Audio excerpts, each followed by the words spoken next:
What great weapons will be forged today? Only fate knows.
Ivan Milsip.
Fuck. Oh, shit.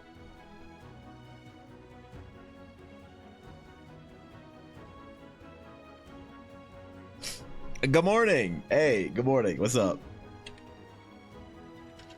Yo, what's good? What's going on? How y'all doing?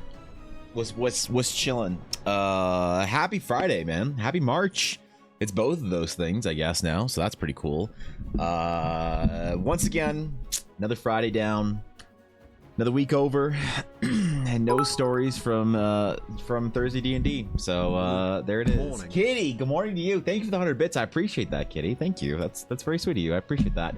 And thank you, Bai Lung, for the 3-year sub. 36 months at tier 2. You have no idea how much I appreciate that, dude. Seriously, that's a long time to forget to cancel your sub. I have forgotten to cancel subs to things before. Holy 3 years. That Valhalla, you as well. What the fuck? 2 people? Both of y'all hit. Dude, are you kidding, man? Are you fucking kidding? Holy shit. I appreciate that. Thank you. That's a yo, thanks for chilling with me this long, guys. I appreciate that. What the fuck? And thank you, Senix, for the bits as well earlier. The like pre-stream. I'm not even upstairs. I'm downstairs getting my water. Early morning bits. Thank you guys for that. I appreciate that. Thanks for the 6 years between the two of you.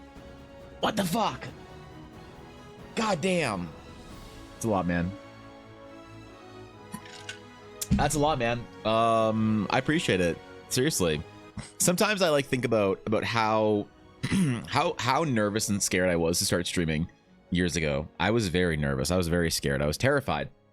All I wanted when I started streaming was to make some new friends and to hang out and talk about cool stuff with people. And it's amazing to think that some of y'all have been here for that long, and I feel like I know you guys. You know, you're all like my gaming crew, my guild. You know, I've always tried to format our stream time as a guild, you know, meeting or whatever.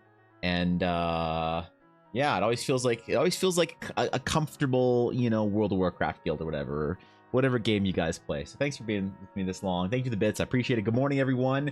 Who am I? Mel. Yeah, I'm just nah, don't worry about it. Yeah, don't worry about it. Doesn't matter. I'm just am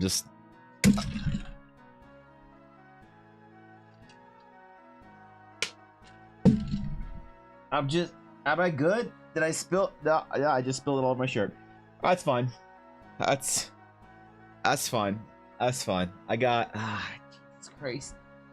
Okay, give me a sec. I gotta change shirts now. What the fuck, dude? Oh, come on, man.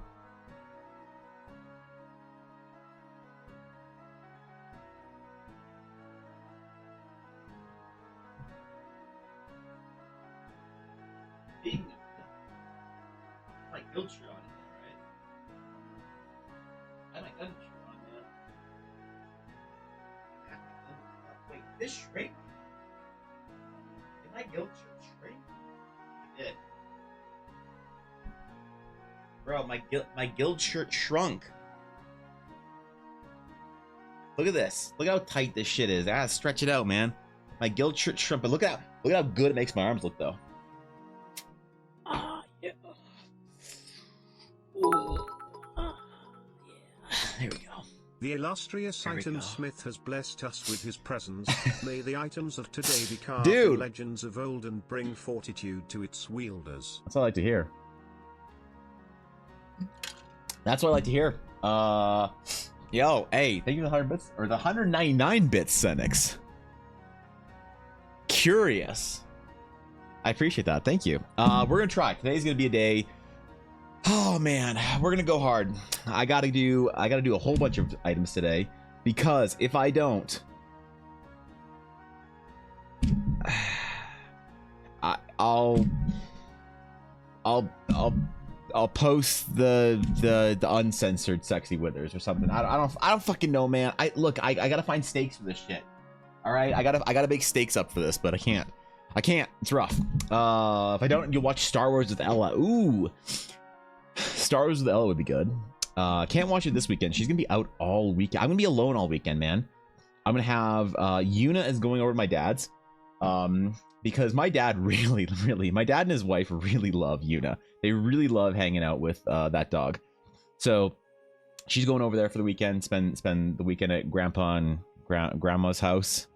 And Ella's gonna be out all weekend at a convention, a Warhammer 40,000 gaming convention.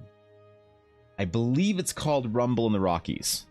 So she's going into town tomorrow and Sunday, and she's gonna be a dice vendor there.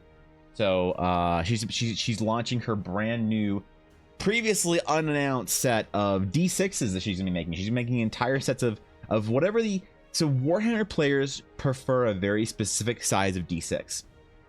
I don't know what it is about it, but they prefer a very specific size. And she asked a bunch of Warhammer players that we know, friends of ours, acquaintances from the past, people that are part of the organizing the event, what size they want. They all didn't see that one coming, did you? Heyday was yesterday. Gratitude will be given out shortly. Wait a minute. What? Zenix, Jesus, that's a lot of bits.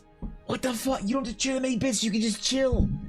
I'm just happy you're here. I thought, yo, Zenix is here. That's Pog.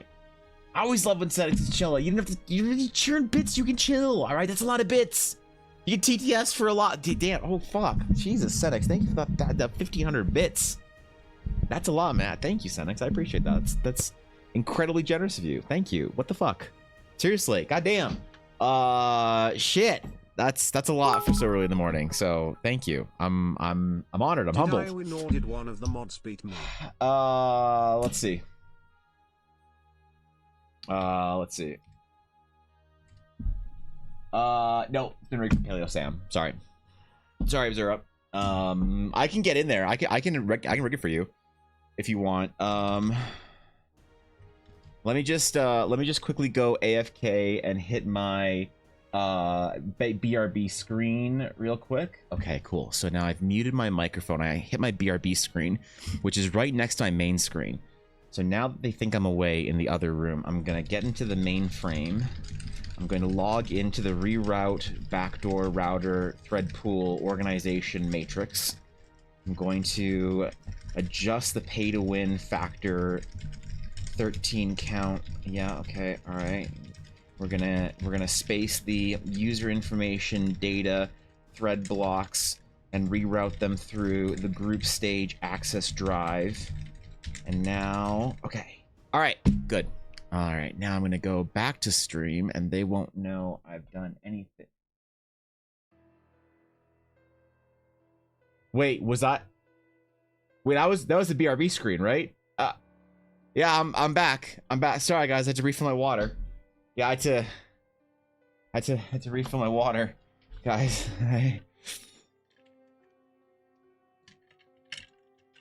Yep, we're good, right? Yeah, no problem. Thank you, Zenix, for 1,500 bits, and thank you, Azura, for the 100 bits. I appreciate that. Genova, what's good, bro? Good to see you, man. How's it going? How you been? I think it was Satori posted a picture of y'all on Instagram. Y'all looking cute, man. I'm like, that's my friends, bro.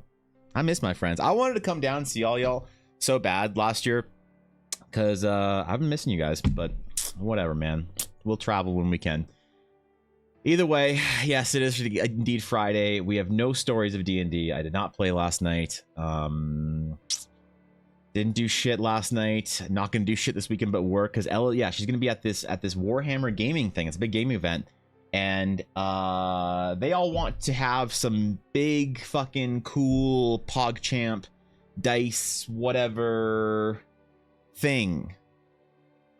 I guess they want a whole like tower of them. So she's gonna be making those for Warhammer players, which is gonna be pretty cool. She'll have them on her website pretty quick. But the Warhammer players are very excited. June, July. What's in July? What are we doing in July? I love July. It's my favorite month. What are we doing? Is there like an event?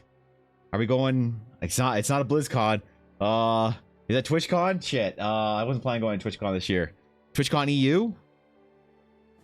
What? I feel like I'm missing something. No, I'd be sick actually.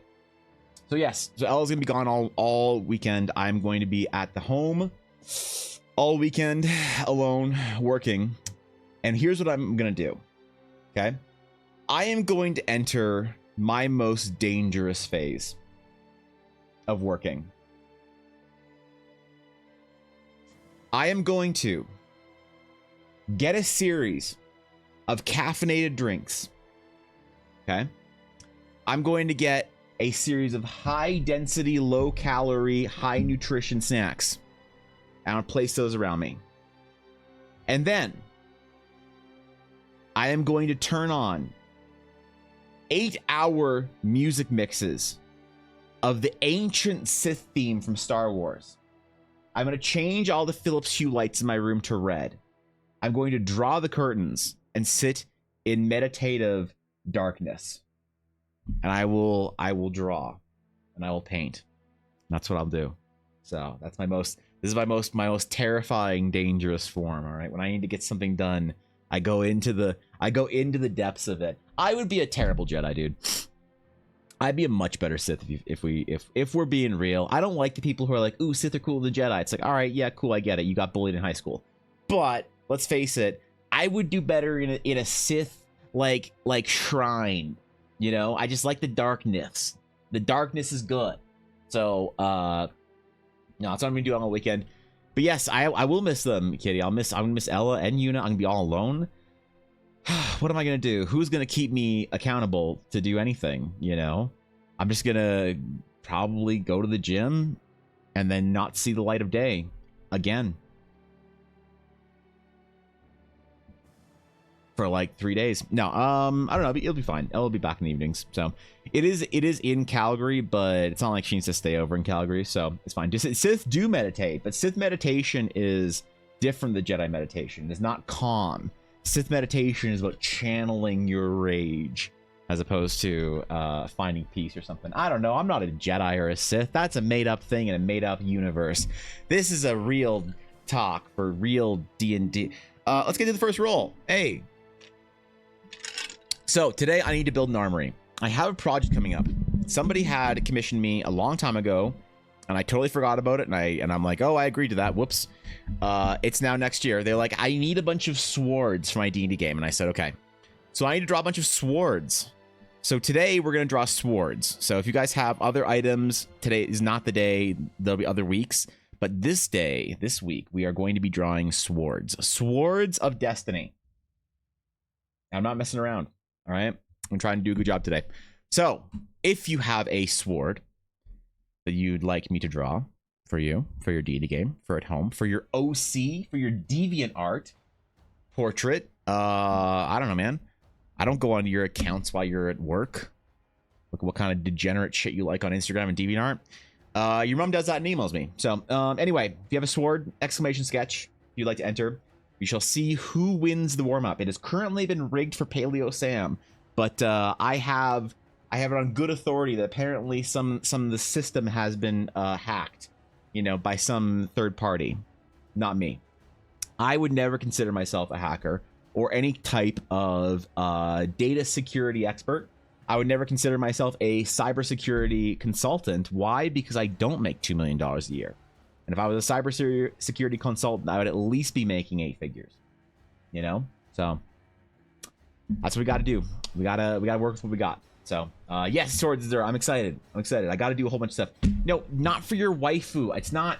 These aren't anime swords, Cal. What do you? Why does everybody want me to draw anime stuff? Anime withers, anime sword. Actually, what's an anime sword look like? How much more different is that? I don't know. Is the hilt really small or something, and the fucking eyes are really big? God. You seen the YouTube shorts too, Evan? The one where the voice actor talk about a scene? What YouTube short? No, I haven't seen shit, dude. I don't know what's going on, bro. Yeah, you're not illogically evil enough to be Sith. Let's destroy this planet. What Empire needs an economy. Guapo, I think I could be pretty evil. Yeah, I could be pretty evil. I could be persuaded to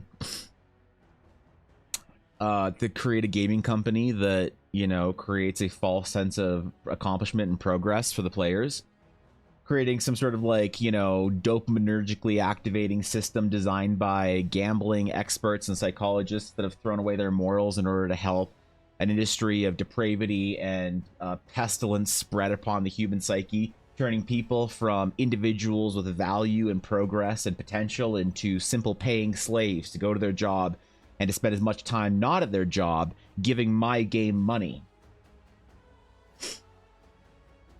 I could be convinced. You know? I'm not above it, right? I'm just a man. I'm just a human. All right? I could be in another life, I could be this generation's Bobby Kotick. I think I could. I could definitely see myself making business decisions based on how many yachts my board investors want. You know, I don't know if I'll do that because I think it's a lot of work. You know, I think people are very hard on Bobby. You know, he's just doing what he's got to do, man. You know, but it seems like it's a lot of work to be an evil corporate overlord. You know, so we'll see how I feel next year. All right, maybe this year I'm gonna try and get really good at art if I can. Next year we might start you know, corporation, search for venture capital, and then hire a bunch of game developers, only to realize we overhired. And then once they've moved their lives to Southern California, after a year or two, we're gonna fire them all and say, sorry, now you have to live in one of the most expensive parts of the world, and you don't have a job anymore.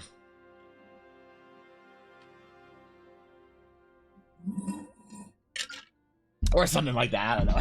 I don't know, man. Look, we'll see how I'm feeling that weekend. I might just watch Star Wars and say fuck it. The YouTube short where the Star Wars voice actor talks about his scene for meditation as a Sith. Oh, Sam Witwer is what you're referring to. You know, I assume you're talking about the interview he did with I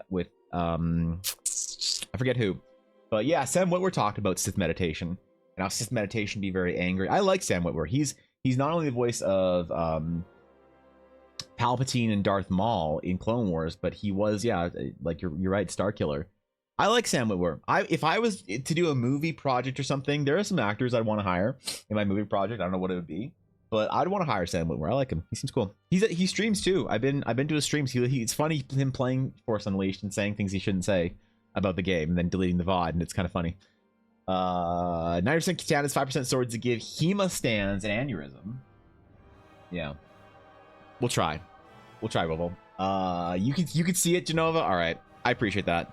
As long as somebody can see the potential for me to become a lizard man, you know, Kotickian style creator. That's all I can ask for, bro. I feel like it should be a bunch of Keyblades. I could do a Keyblade today. Maybe I'll do one. We'll see if Ashy wins. If Ashy wins and asks for not a Keyblade, I'll do a Keyblade. You know, whatever Ashy gets now is just going to be Keyblades at this point. So, just swords versus armor, also okay. We are doing just swords today, Senex. So I'm doing only swords. Only swords.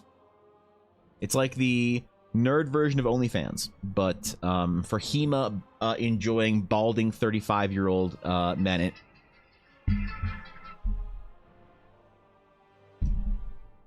Why is Ella calling me?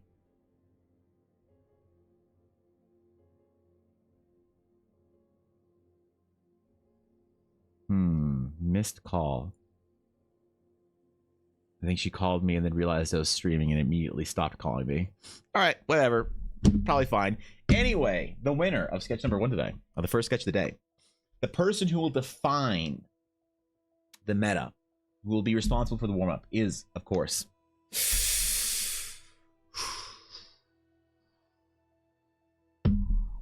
wait. Oh my god, it's wait, God, Rick. Dude, it's pay to win. It's pay to win. It's pay to win, dude. I don't, dude, it is rigged. Settings comes in here, drops 1,800 bits, and wins the first sketch. It's fucking pay to win, bro. I'm not even gonna deny it anymore. Like, this bullshit's pay to win. What the hell? It's not even close at this point. It always is. You're not helping, Settings. Damn it. Oh, fuck. All right. Okay. All right. What kind of story do you want me to draw today, Settings? Congratulations. You won the first sketch of the day with nothing to do with the bit contribution. I swear, Twitch. I didn't do it. Okay, it's Streamlabs. I didn't hack the mainframe. All right. I didn't reroute the backdoor thread pool organization structure database through Dan Clancy's BlackBerry in order to affect my viewers' chances of winning a sketch through Streamlabs. I swear, man. It was shit. I'm gonna have Twitch trust and safety on my ass about this, aren't I? Oh wait, never mind. They all got laid off. Fine. Yeah, never mind. Never mind. Forgot. Twitch just cut all that. Yeah. Shit. Well, I guess it's not a. I guess it's not an issue then. No, it's fine. Yeah.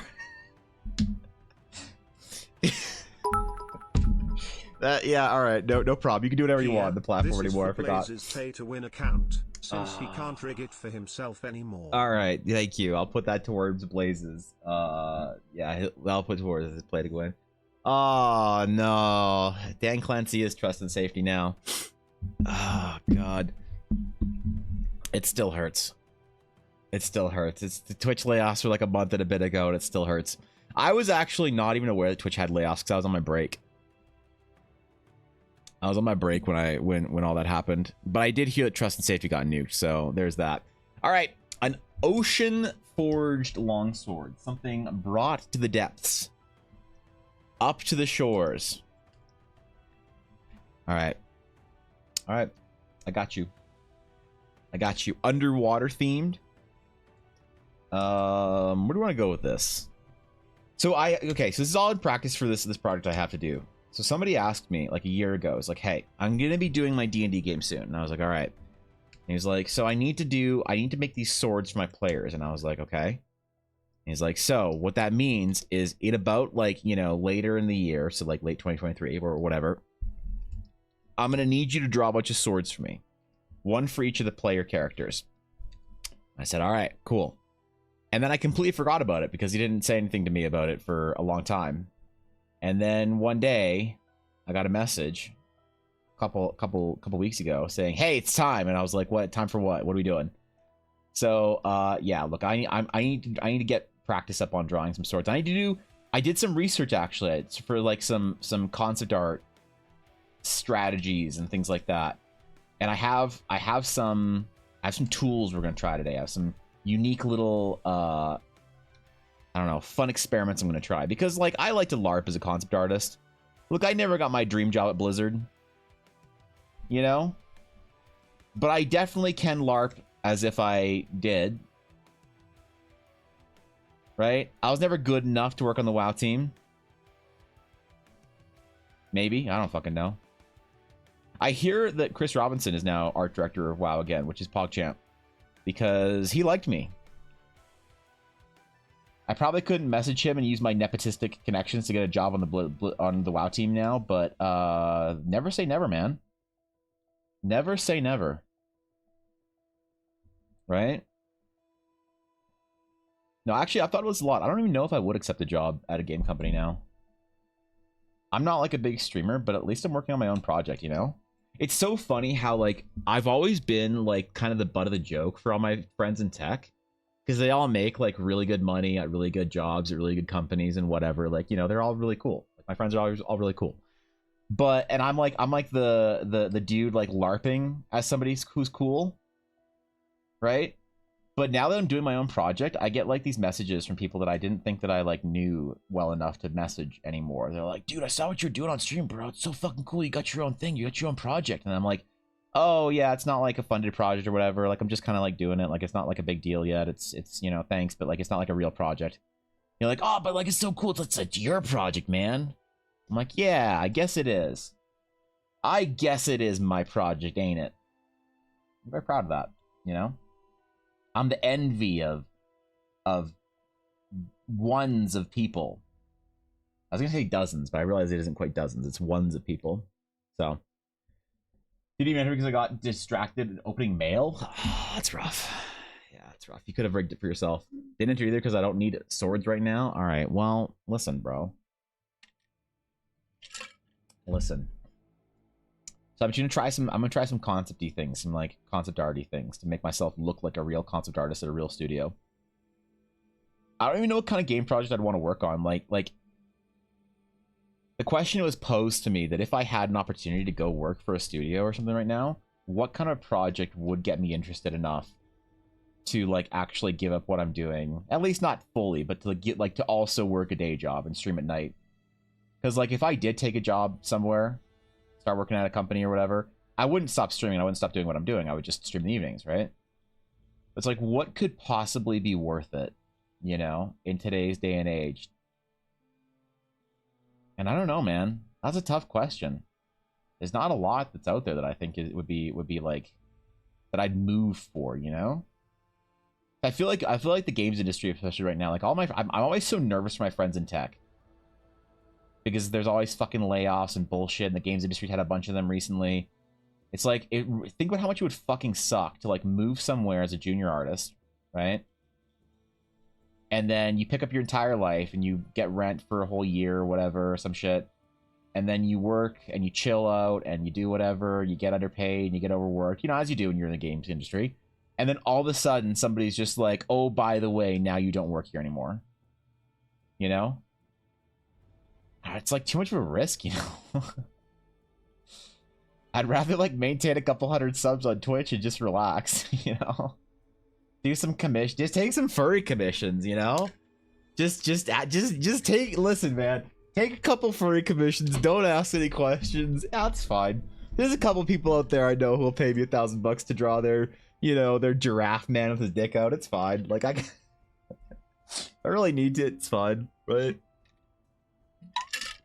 Interesting philosophical point you raised. What is the correct plural for one? Yeah, I don't know. I guess ones of people is the way I'd like to word it. Is that worth it? You're living the dream, man. That's crazy, dude. That's insane, bro. Cause like I've always thought that you were somebody that I thought like no cap, bro. I've always thought that your career was like one of the most impressive careers of anybody that I like know personally.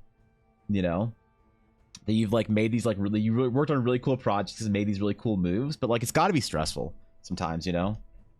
It's got to be stressful. There's like a part of me that like, you know, because there's like a whole thing about people like whining about layoffs and stuff, and it's like whether they're whining, you know, reasonably or not, it's always kind of like, as a freelancer, I sometimes have to fight to have sympathy, right? Because my entire life has been like, people are like, oh my god, I'm scared, I don't know where my income's gonna come from this month, and I'm like, wow, I've been doing that for like 12 years, you know. But it does fucking suck, and I am always nervous with my friends, but you know, I've always looked up to certain friends' careers, like yours, Genova, and like Paper and Dashto, you know, and Chris and stuff. Like y'all got really cool, had made really cool moves and worked on really cool projects. It's always been really inspiring for me, I guess, to look up to that. You guys made working for cool projects and for big companies look really good, I guess. I've always been I don't know, I leave like our BlizzCon meetups or whatever very starry-eyed. Like one day I want to be a grown-up and work for a cool grown-up company like Genova and Byron and and Mike and them.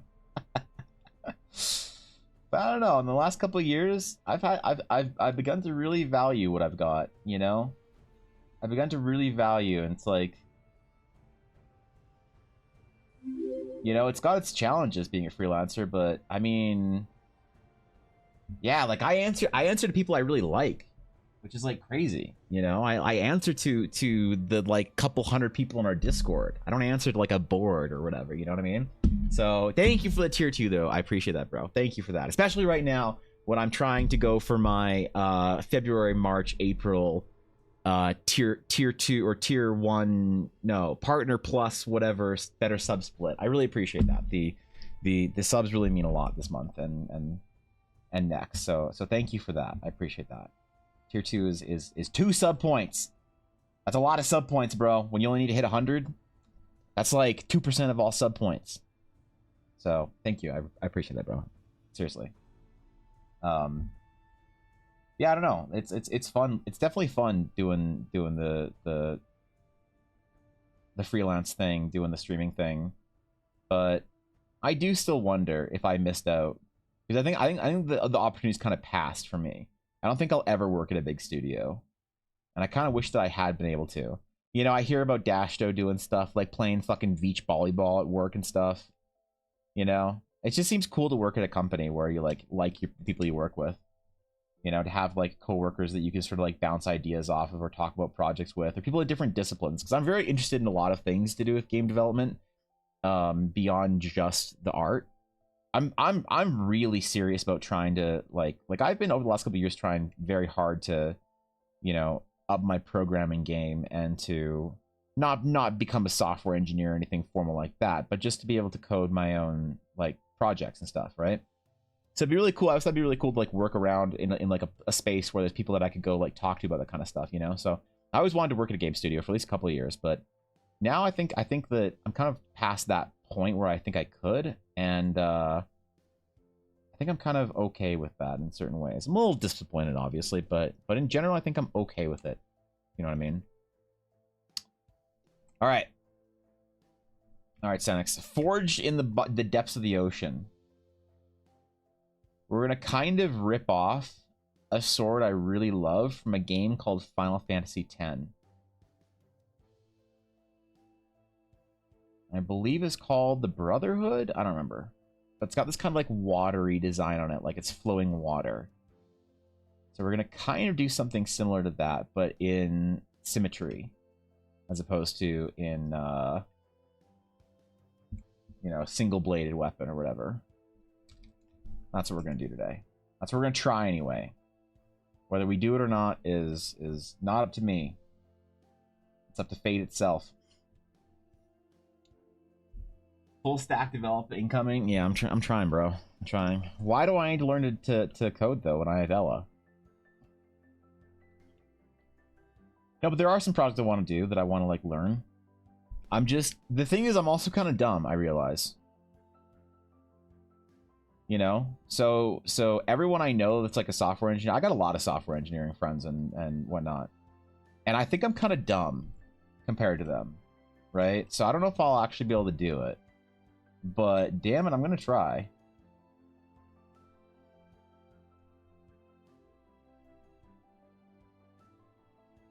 I've always had that opinion that I've always been very good at visual things, but also very dumb when it comes to things academically. I was not a good student, bro. Though I was partially not a good student because I played World of Warcraft in high school, right? So I made the conscious decision to raid. Like I thought to myself, okay, if I have to sacrifice 15 to 20% in every single subject, is it worth it to get fat loot? You know, which I did. So, you know, whether it was worth it or not, I don't know. I guess you can't look back on it and wish you did something different. I think it was worth it. I had a great time playing World of Warcraft and Diablo in high school. Put no expectations on myself to be academically anything other than barely passing. And man, did I cheat off my friend Mary. Holy shit. Every test, bro. Every single test I could, I copied off her. It was not good, man. It was it was not good at a certain point when you think about it. God bless Mary, though. She let me cheat off her every single time. Every single time. Her and my friend John and my friend Yavuz. You know, but there's like a tier system. Like you always want to cheat off Mary because she was the smartest. But sometimes you want to cheat off John because John was like, you know, realistically smart. Like for my if I copied all of his answers, it'd be more likely that it'd be like me, you know. And sometimes if I cheated off Yavuz, I just failed the test anyway. So yeah, I was a bad student, man. I played the system and I played the game as opposed to learning the stuff. Don't do what I did. Go be a good student. Go do the things you gotta do. All right. Don't be like me, man. I don't recommend it. Learn from my mistakes. Don't spend your entire academic life playing video games instead of studying. Ella's too busy coding dice? True though, right? There's more fantasies than just 7 and 14? Yeah, apparently. I think 10 was my favorite. 10 and 10-2 are my favorite, but I can't convince anybody to play 10-2. Right? Because 10-2, in my opinion, has the best payoff moment in any video game I've ever played. You know? right? Like a story that's like a long time story where like you're like really invested with the characters and stuff, and like they get the moment, or they kill the bad guy, or they save the village, or whatever it is, right? These like big payoff moments in stories and media and stuff. I can't think of any in like movies and stuff that are like super PogChamp. But in Final Fantasy X-2, if you do everything right and you rescue your boyfriend in game, if you rescue Titus and you get him back in X-2, that cutscene where Yuna and Titus Titus are reunited was the most fulfilling emotionally payoff in any video game I've ever played. Ever. But the problem is, to get to that point, you need to invest like 200 hours. So it's like, I mean, I don't know. Can you tell someone it's worth their time to do that? I don't think so. You know, there's too many good games out there. There's too many Elden Rings and stuff and whatever. Though we'll see, because I haven't finished the story of Final Fantasy 14. So people say that 14 has some of the best payoffs in like Shadowbringers. And I'm not in Shadowbringers yet. I'm still in Stormblood. So we'll see, dog. Maybe it'll be better. I don't know. But yeah, 10 is probably my favorite. Even though 10-2 was made for girls, and I got made fun of because it's made for girls. And the only justification that my friends had in high school that was made for girls is because the main characters were all girls. Shut up. I don't care. It is my favorite game. Yuna is my favorite. I named my dog after Yuna, all right? Who does that? Although when I meet somebody who understands why I named Yuna, it's beautiful. There's a girl at daycare who loves Final Fantasy X so much she has a Yuna tattoo on her, and so she always refers to Yuna as the Lady High Summoner. It's adorable. I was thinking about a bomb-ass dagger/sword design, and I was like, what if I was doing sketch requests? I am doing only swords today. Faye, what's up? What's good? How you doing? How's your honor mode playthrough of Baldur's Gate 3 going? Have you lost yet? The 10-2 opening scene with the pop stars was iconic for the little gay boys. Was it? Aw, man. Damn it.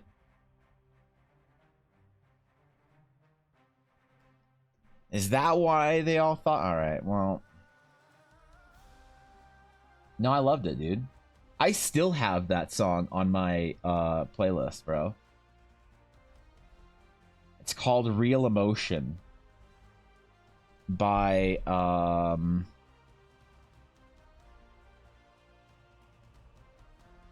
Kumi Koda. Yeah, Kumi Koda sings it. Yeah, that was an iconic opening for a game, bro. The entire Final Fantasy X and X-2 like story structure, ecosystem, whatever, is just beautiful, man. I loved it. And as a concept design project, like the art and design development behind Spira as a world, I think is some of the best in video games we've seen. It's one of the things that I bring up when I talk about how Japanese developers don't give a fuck about your fantasy sensibilities. Right? Like Western devs sometimes get a little bit stuck in the idea of like Tolkien, Lord of the Ringsy, and European fantasy.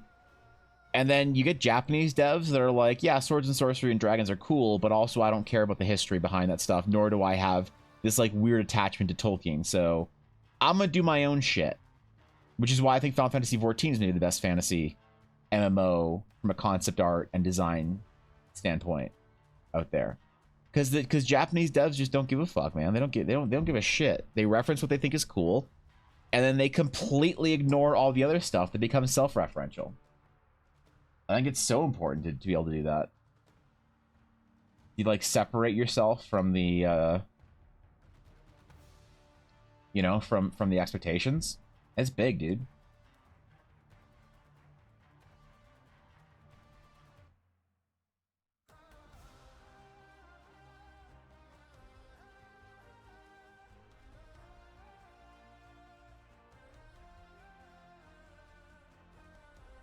All right. We're getting there, bro. I think we're gonna kind of give it this like sort of ocean green patina. Maybe that'd be fitting, you know, like almost like a coppery type thing, mixed with the deep blue ocean, or whatever. I don't know. Figure it out, bro.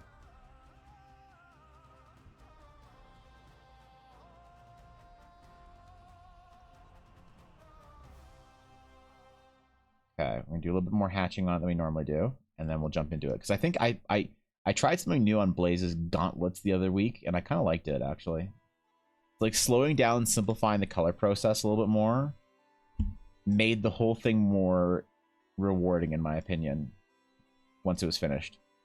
I don't know. I'm trying to develop a new style for it. It's so hard trying to develop a style within a time constraint, because like you can try new stuff and it'll like take you a couple of hours to figure it out the first time, and then you get fast with it, right? When I'm trying to develop new stuff whilst trying to keep it in a time constraint, I realize I might be limiting myself a bit. So onward going well. I'm kicking the butt. You're kicking the. You are actually kicking it in the butt. Wow. I'm impressed, bro. Good shit, Faye. I have not started Baldur's Gate 3 since I decided that I might not finish my Tactician playthrough. And I want to. Maybe I will this weekend. I don't know. I'm all alone in my house this weekend, so who knows what scandalous things I'll get up to. Who knows what Baldur's Gate 3 characters I'll make sexy and post on Twitter. No one knows, man. We'll see. Only Twitter will know, I guess. That or I've been drawing anime Baldur's Gate fan art on my alt account that none of you know about, and been getting thousands of followers every month on it. And I'd never admitted on stream. So one of those things is going to happen. Trying to classify magic items in a way that makes sense for crafting, and while I'm dying. I was there for a bit when you were talking about your new crafting system. And it seems cool. I don't know. I'm enjoying it. I think it's a cool project. It's worthwhile, I guess. Sexy people brain. Jesus. Could you imagine? It is time. Prepare yourself for the rarest marmot. All right. Marmota vancouverensis. Marmota vancouverensis. If this is a picture of Dashto, I'm VIPing you. Let's see.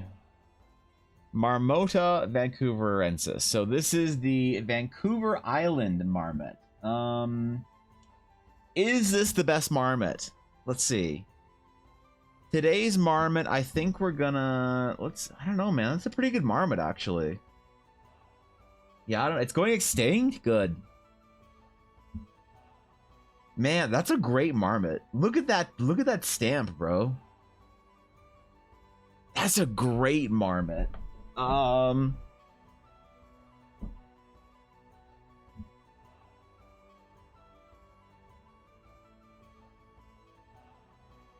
You know what? I'm gonna surprise some of you. I'm gonna surprise some of you guys. I'm gonna give the Vancouver Island marmot a solid 9.8. Yeah, this is a great marmot, dude. This is a 9.8. This is probably the best example of a marmot you can provide. You know, it's as close to that perfect 10 as possible. That's jeez, dude. That's a great marmot. Excellent job today, Aduria. Thank you for 100 bits, man. You really after creating the meta, you really wait, why is this gone? What? Okay, all right, we're good. You really knocked it out of the park, dude. So yeah, that's a great marmot. Thanks for 100 bits, man. The marmot meta this week. How far along are you? I am not that far into Act 1. I'm probably in like 10 hours or so, Faye. You know how Dokeeper is going to do a Neopet stream? No, I didn't. Been wanting to get back into it, but it's been over a decade, maybe 2 since I played it. I'm worried that it's nostalgia. It is nostalgia, Garthan. That's all it is. There are better things to do with your time than play Neopets. But also, if that's how you want to spend your time, then fucking get it. You know? Like, realistically, is anyone still playing Pokemon that isn't just, like, living in nostalgia?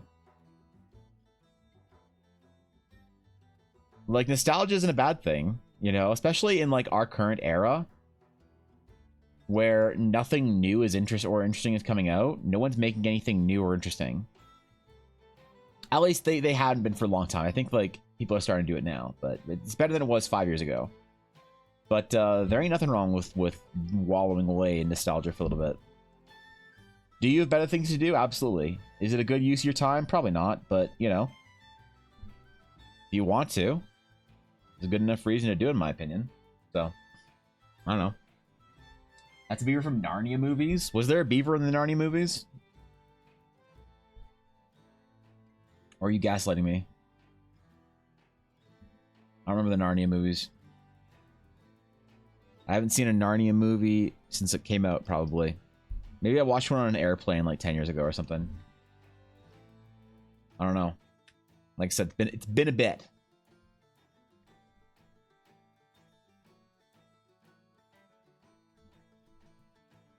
Haven't even thought about the Narnia movies in a long time. Really. Okay. Ooh, that's a good green. That's a great green, dude. That's the green I wanted.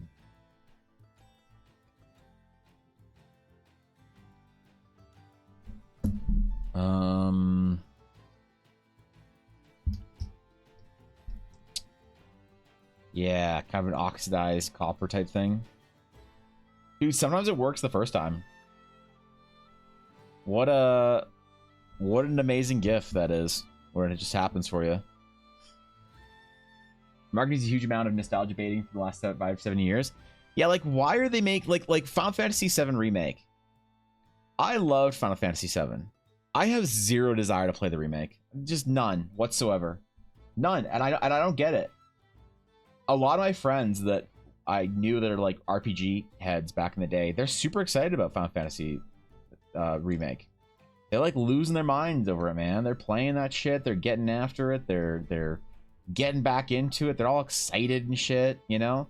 And I just could not give less of a shit than I do currently. You know, because I've already beat the game. I played it. I don't care if it's got like new graphics and new whatever. I don't know. I saw the story, like I played through it a couple times when I was young. I don't need it again. It's not like it's gonna be a different or new story or whatever. It's just the same shit. I mean, not that that isn't a good game. Of course it's a good game. But like I don't, you know, like I don't need to play it. I've already done that. I don't need to spend, because it's like you have to buy 2 games for it. It's like, right? Like you have to buy part 1 and part 2. You have to pay like what, $150 or some shit to buy the games? Like, come on, man. If you've never played Final Fantasy VII before, absolutely give it a shot. It's gonna be great, probably. But, you know, if you've played it, I don't know, dog. That's a lot of money to spend on, and a lot of time to spend on a game that you played, you know, 20 years ago or whatever. Remake and Rebirth are good, but Crisis Core Reunion is the best. It's not the same story. It isn't? Really?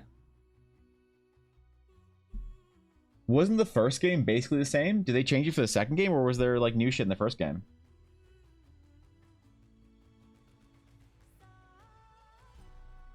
I might be intrigued. I could be convinced.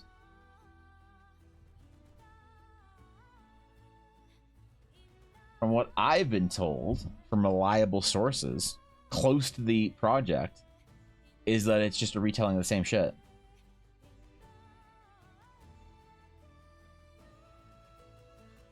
But like, you have my attention now. You know? Even other games like Final Fantasy X HD, like I never played that. That was just that wasn't even a remake. That was just straight up a like port, whatever. And that game I had zero fucking desire to play whatsoever. Because I've already played through 10 multiple times and 10-2. But if there's some new shit to Final Fantasy VII Remake, I could be persuaded. Yo, when that shit goes on sale, I might pick it up. Not gonna wait, gonna spoil it. It's not a retelling? Okay. I'm detecting a little bit of the sort of the hesitation to tell me how it's different, in the same way that Nier fans were hesitant to tell me why I should replay or play it again after the credits. Right? Which is like hard to communicate why it's worth it without going into it and spoiling it. But I'd be interested.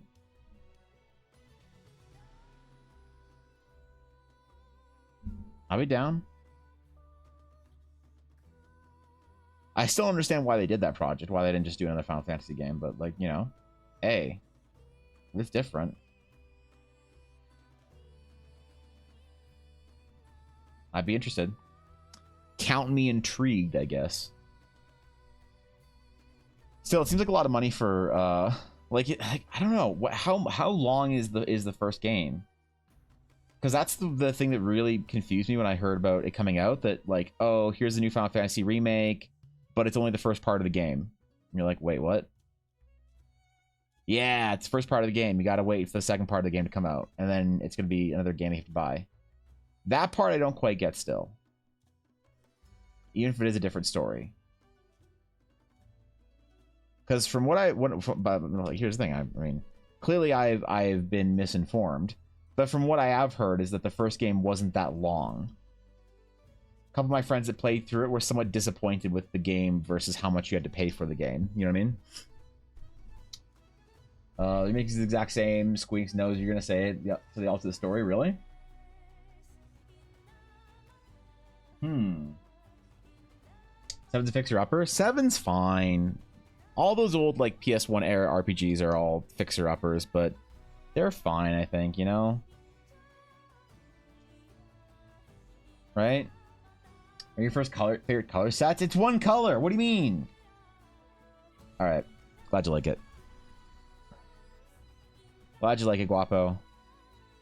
Does it give undersea vibes? Do you feel like you've been ported to a land deep under the ocean? The SpongeBobian style colors are hopefully coming through.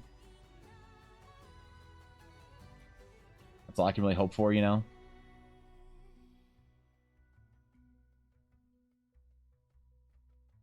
If I can make it a little more Bikini Bottom here in my D&D game, that's about all I need.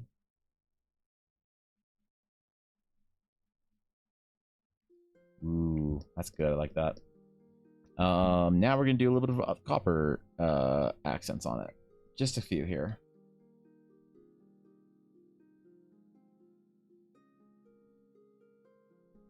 Oh, that's a bit too. There we go. We're gonna use our oxidized copper as still our lighting reference, though. Keep it all kind of similar, you know? Just had a couple of accents in them. The blade, we're going to do something kind of cool with here. We're going to kind of merge it into this, like, watery type thing here. We'll see how it works. I don't know. I have a distinct idea.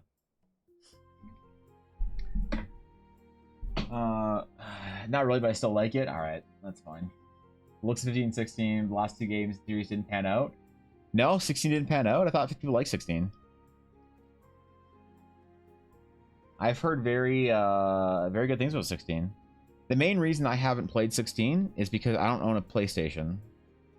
So, yeah. That's really it for me. That's why I don't have much of an opinion on it.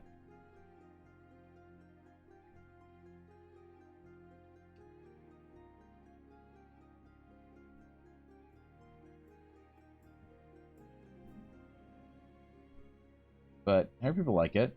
15 was a bit of a mess, though, yeah. I waited to play 15 till all the DLC was out, and then they canceled it. And so I don't know, actually. Like, I have no idea how to play or buy Final Fantasy 15 in, like, its totality or whatever. So, yeah, that's a problem.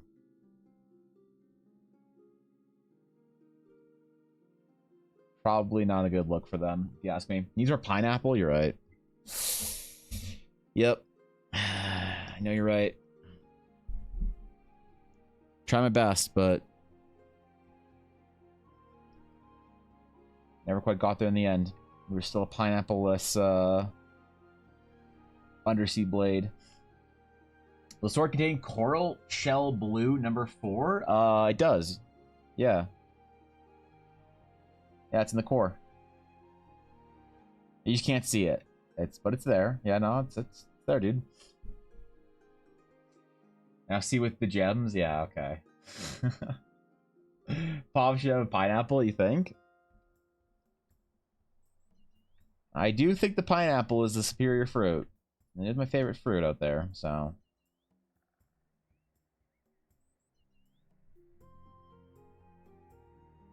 I was contemplating going to the store today and buying frozen chunks of pineapple whilst I was downstairs meandering through my breakfast, eating a large bowl of protein-rich yogurt. I was contemplating the role of pineapple in my morning meal, and the lacking of in that fact. So maybe I'll go get some. Maybe I'll rectify this mistake.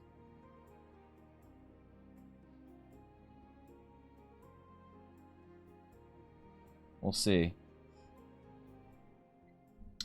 It's Coral? Yeah, that's what I said. What do you think I said, bro? Yeah, come on. I already said that. Yeah, no, I'll give Final Fantasy VII a chance then when it goes on sale. I'll give it a shot. It's supposedly the good shit. It's kind of exciting actually, because the only real game that I've been excited about, like playing, like RPG wise, was Persona 3 Remake. Which again, I did not want a Persona 3 Remake. I wanted Persona 6. Which I'm sure is in development, but like I'm just a little exhausted of all the remakes, you know? I want a new story, new characters, new stuff. But I don't think it's in the cards for a lot of these companies, you know? They don't want to invest and risk it not panning out. They want to just go with what they know, go with what'll, you know, make money. But there's a lot of projects out there that don't make money that get completely wrecked. And then studios get just punched in the gut over. Like Suicide Squad, I know just recently had some problems. It's like, dude, how expensive was that game to make? So maybe the biggest budget games aren't going to be original or interesting. But we can dream, all right? We can dream. We can hope.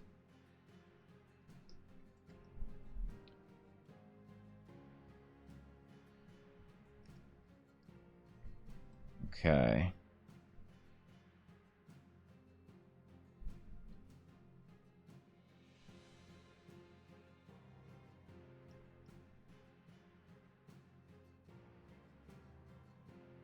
And a little bit simpler frames today, nothing crazy, because I really want to showcase the design of the swords over everything else.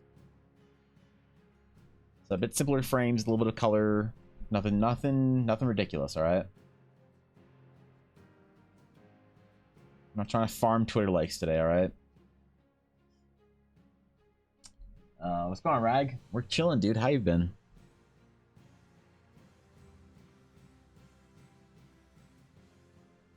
Okay.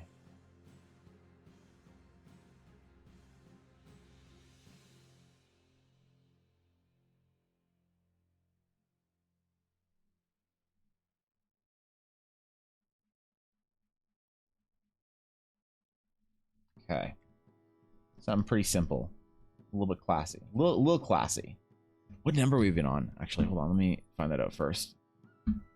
We're on number 481. Wait, why does it keep reverting? What do I keep doing?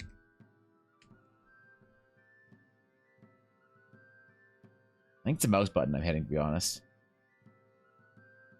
F11 or some shit. I bound my mouse buttons all weird because I needed to bind them to weird things so that I could use my cooldowns in Final Fantasy XIV when I'm playing tanks. Sometimes those problems persist into other areas on my computer. I think that's one of them. This one looks good, actually. I like this. This is good. This is a cool design. Okay. Before we do our little color thing, put all of our name and everything on here.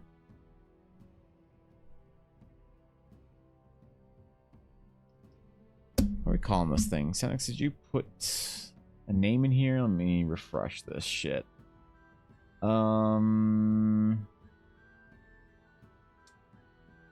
We do not have a name. What are we calling it, Senex? Needs a name. Beautiful creation needs a name. Something that will communicate the mediocrity of the artist and the glory of the designer. Ooh, what the fuck? Dude, things are wacky on my computer today. I don't get it. I'm telling you, man, ever since I reinstalled Heroes of the Storm, things have been weird. It's been a little wonky, dude. I still haven't played any, really. I reinstalled it. It's kind of a bummer. But I think I'm done with League for a little while. But I need a game, something so stupid I can kind of queue into. To, like, go do something mindless for, like, 10 minutes while I'm trying to, like, not think about my art for a little bit. It's important for me, so. Tide Splitter. Ooh, I like that. The Tide Splitter. Where's our poster?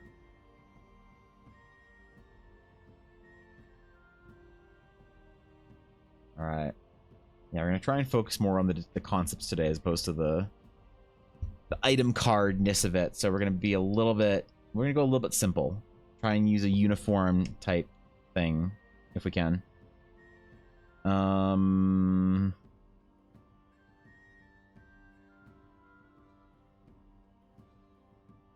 Merge those layers. Okay. All right. All right. Control S. I'm doing it right today, all right? I'm not messing up. I will not make a layer mistake once. I'm going to show the world that I, too, can be trusted with multiple layers.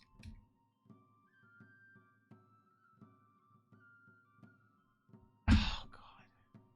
I went to the fucking... Oh, my God. I went to the sketchbook channel and... Okay, all right. Let's just 481 for Senex. Blackwood. There we go. Boom. Thanks for the idea, Senex. That was cool. That was fun. All right. Complete.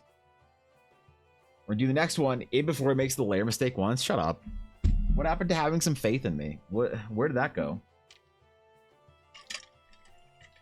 Yeah, what gives? I'm gonna get you water. Exclamation sketch. Remember, we're doing swords today. Swords. I need to prep for swords because I gotta draw somebody like 6 swords or 8 swords. I don't know how many players you have in this game, but anyway, I'll be right back.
All right. All right. Okay. We're in. We're in. We're done. We're doing it.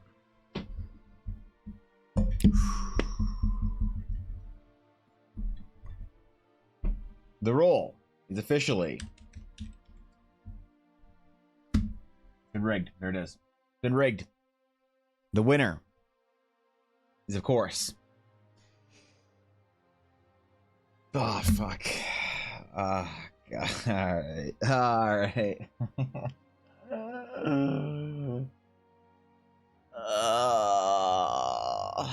Like, it's pretty rigged at this point, isn't it? You know? Yeah, it's rigged. I think I can't even say anything against it, you know? It's not. Nah, it's fine. We all knew this was rigged from the beginning, so it's not like anyone's surprised or whatever. All right. Faye, what would you like? You need a sword today, right? You need a sword. This is how things work out, isn't it? Why is my Spotify not working? What the fuck? What? All right, whatever. Okay. What do you got? What do you got? What do you got? What are we doing? Where are we going? What amazing Lord of the Rings Weta workshopped blade are we rendering for you today? What mediocre design am I attempting for you on this fine day? We're just gonna do the same frame, I think, on... Yeah. I'll keep it kind of samey. There we go. I just have to delete the... Oh. Yeah, there we go. Yeah, get out of there. Okay, what are we doing? I'm assuming you want different blade types? Nah, not really. I don't really care. If somebody has an idea that I think references a specific blade type or whatever, I'll do it. But otherwise, you know, I'm trying to keep them fairly standardized, I guess, because I'm trying to practice to do swords in a set, so I might try and standardize them. Actually, we'll figure it out. I'm not worried about it. You know, and no getting around the rules by being like, oh, I need a blade that is wide and kind of acts like on a shorter handle that goes along the side like an axe does. In my setting, I have these trees called iron boughs. They are trees that are made of metal, but are like normal trees while they're attached, or while they're all attached, so like you won't stab yourself by walking through them. But when a branch breaks off or is broken off, it hardens into a weapon. So it can be a short sword, long sword, dagger, whatever. All right. Iron bough sword. Okay. Iron and wood. Same material. 2 materials, 1 cup. Got it. Got it. Understood. I can do it. I'm ready. I know your confidence in me is but tree branch vibes? Yeah. We'll make it like a tree branch kind of shaped into a effective killing weapon.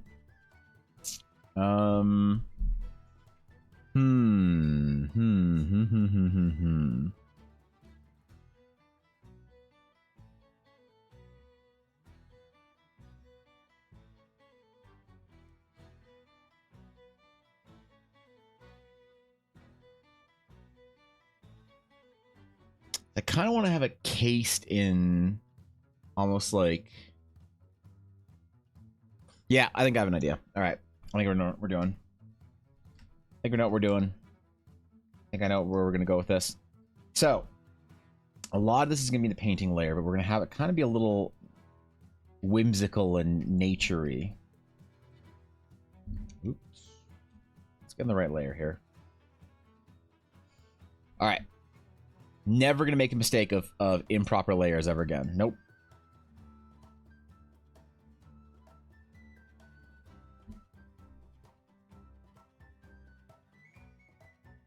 So we almost need to have like the casings allowing you to wield the weapon wrapped around this like sort of natural tree chunk.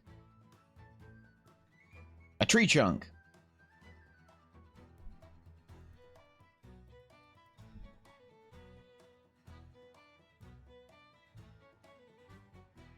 Okay. So do a little ornamentation on it, and then we'll have the blade kind of spawn out of it.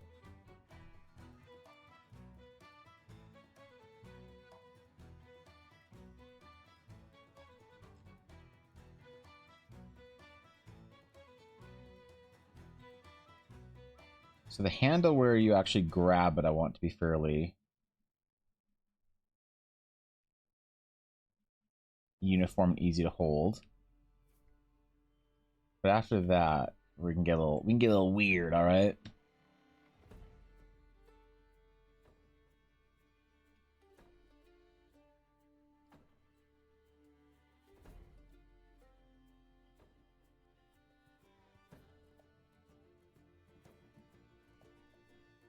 And then we'll do our whole, like, iron metal blade and stuff.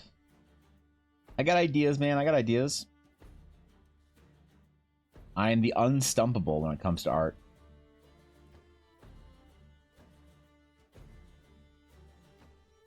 We'll keep it in the longsword silhouette so that we can kind of keep everything uniform today if we can. I ain't concerned about that too much.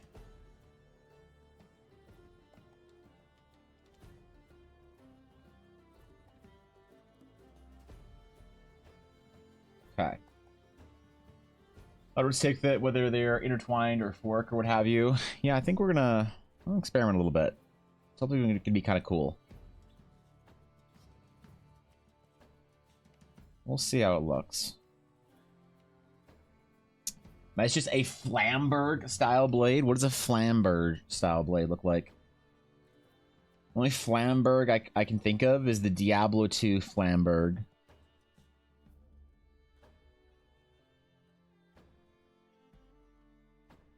And I haven't played Diablo 2 in a while, so it's been a bit.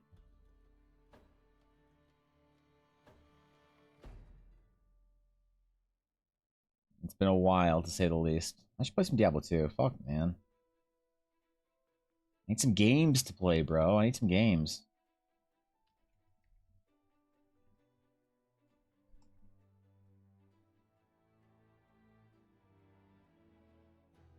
Just have our casing like sort of wrapping around this, like... I'm guessing we don't want to do leaves or anything. I'm guessing leaves are kind of...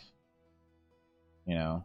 It's not like supposed to be a natural weapon. It's a piece of weapon that fell off of a fucking tree, not a tree itself. Leaves would make it feel too druidy, so we'll stay away from that.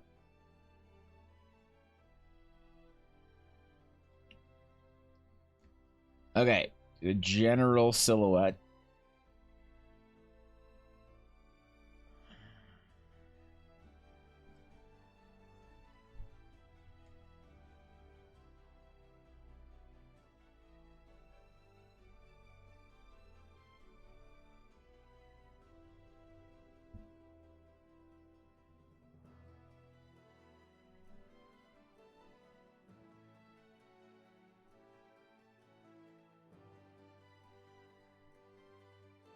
We'll keep it kind of iron woody.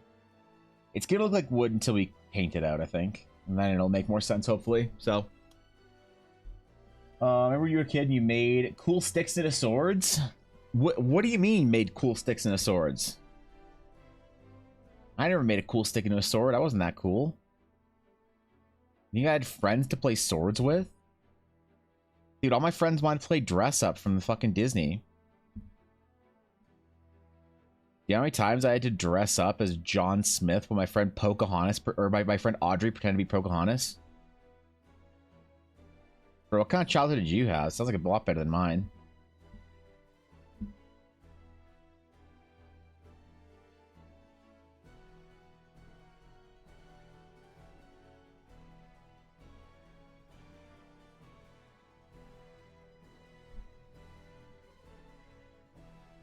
Okay.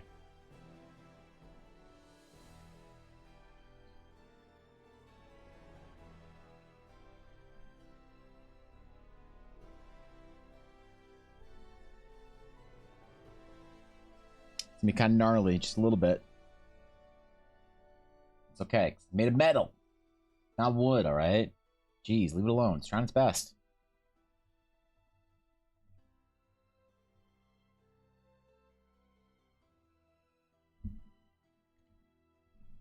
He's doing everything he can. He's just a little sword, man. Don't expect too much from him. I don't imagine having leaves, so that tracks. Yeah, you were trying, bro. What do you mean? Step 1, find a cool stick. Step 2, grasp firmly. Step 3 is sword now. Nah, man. I didn't. Yeah, I didn't play swords all that often. It was too violent.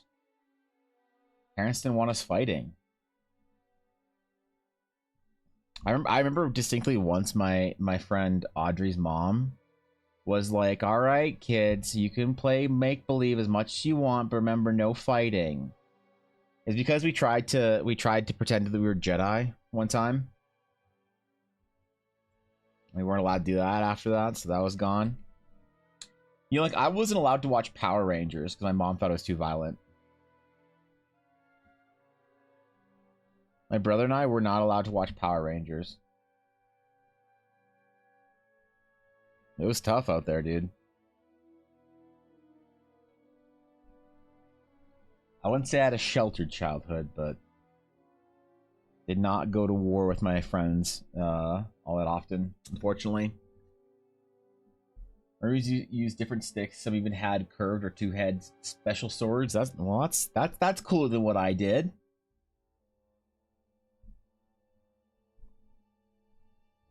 Yeah, what the fuck, man? And the odd sword. If you found a big one, it was a staff. Oh yeah. Then you became a wizard. Dude. Whoever got to be the wizard? Damn.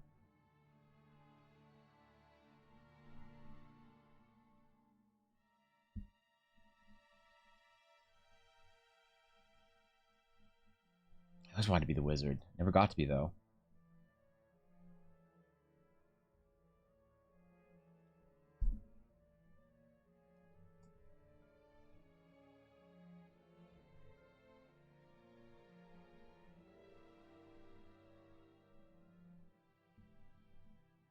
One of these days, I'll do it. One of these days, I'll get in there.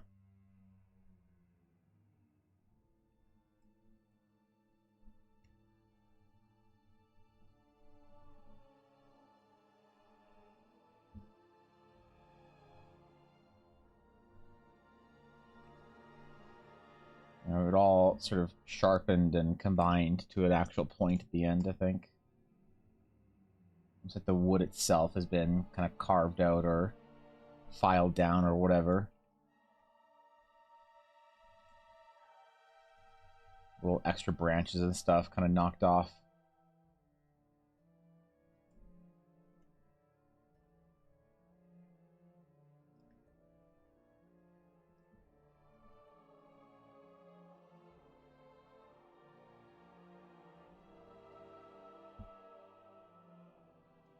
Okay. Do a lot of texture on this. That's okay. I believe. I'm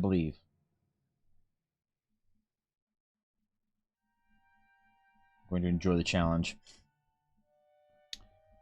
If you don't watch Power Rangers, how will you learn the power of friendship at random but convenient power-ups? I don't know, dude.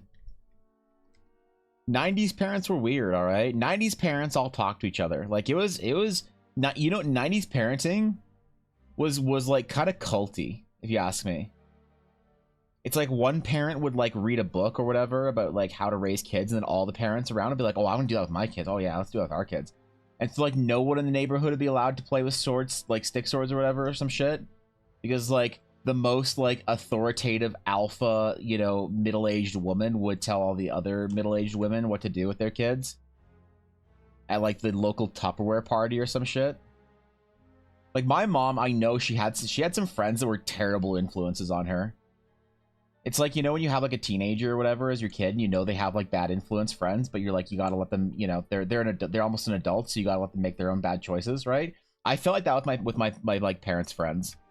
I'm like, all right, well, you know, Melanie is a bad influence on my mom, but like I'm gonna let them be friends because my mom needs to make her own friends and her own choices, you know, right? Like you just, you know, you You just let your parents make friends with the wrong folks, and then you just gotta help them out along the way, you know? You're like, well, just because Melanie's doing it or Sig's doing it, would you jump off a bridge? No. Yeah, Tari knows, dude. 90s parenting was very culty. It was very culty. But like, because you didn't have internet or any resources, you just did your best. And when somebody speaks authoritatively about like how to do some shit, everyone started doing it because like, what else are you gonna do? No, I feel for my generation's parents, but they did not have it easy. I don't think any parents ever have it easy, you know, but just in general, it happens, right? But like, even as like a 12-year-old, you could see these things from a mile away.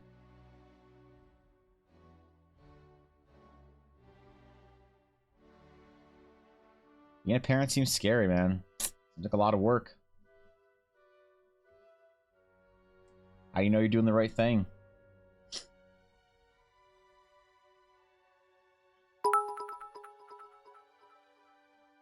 My mother was worse. She was listening to a podcast to help raise teenagers. I mean, look, maybe, I don't know.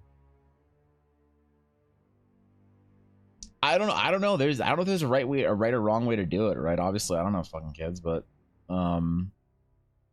yeah, it was kind of funny though because people couldn't really do their own research back in the 90s. There was no internet. You'd call your friends. You get a group call with all the neighborhood moms or whatever. Go to coffee and figure out how the fuck to raise your stupid gremlin children. You know? Podcasts, I could see how that would be bad, you know? Well, I heard on a podcast that you're not supposed to let kids look at TVs 12 hours before bed. And it's like, wait, dude, hold on. Something's wrong here, you know? So, there's no parenting books then. Libraries exist and you can go to local seminars. You could, yeah. But that's a lot of work. You know? Seems like a lot.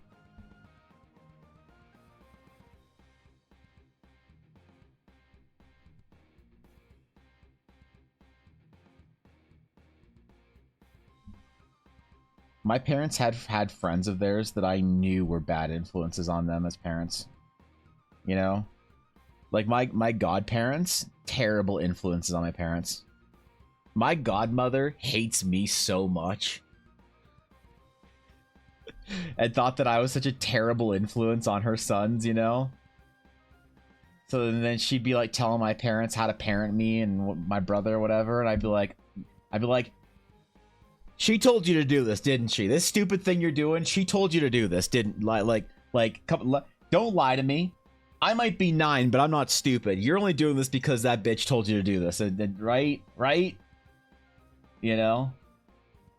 You just do your best. You gotta help your parents understand, man.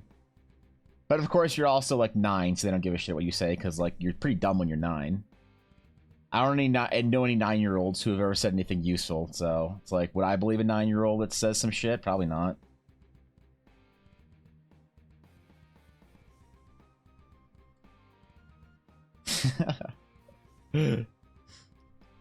Just try your best, I guess. Our parents always said, don't sit close to the TV, it's bad for your eyes. Now we have VR. Yeah, true. Like a standard point of life then? Yeah, you're right. Yeah. Your local friendly Christian bookstore, yes, there are always 3 or 4 of those in every block, would have tons and tons of resources for young parents, like I may or may not have been. There you go.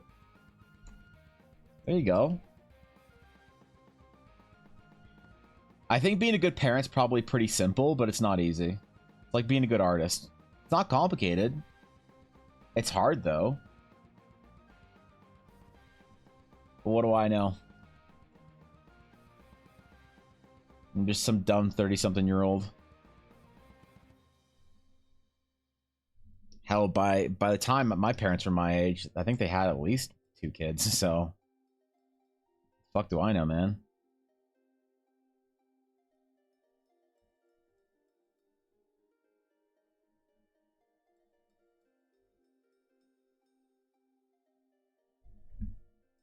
It's okay. You just learn from, you know, the good things your parents did, the bad things your parents did, and you try and make your own set of mistakes so that you give your children their own sort of personalized, bespoke version of childhood trauma. You know? Never give your children the same childhood trauma that you had. Always give them a chance to have a new type. That's good parenting right there in a nutshell, I think. Don't let your fucking kids watch Ninja Turtles. Jesus Christ, man. Can't watch Power Rangers because you might hit your brother.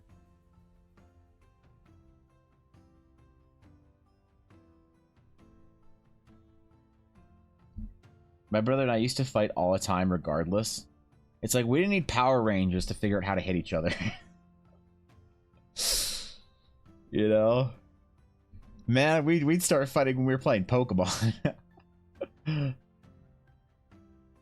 Maybe it's a brother's thing, I don't know. And then I got my bigger than my brother, and that was the day, man. And I became a kind king. A tolerant tyrant.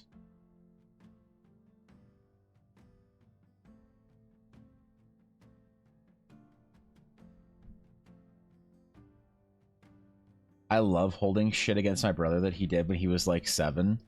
Now that we're in our 30s. It's so petty and hilarious. So I'll just bring it up out of nowhere. He'd say some shit like, oh, you probably shouldn't do that or whatever. I'm like, yeah, well, you should only play with the fucking Lego train set. He just like stares at me like, you piece of shit. Like, I love being a little brother. You can be such a smart ass as a little brother. You know? Being a big brother, but you have responsibilities and shit.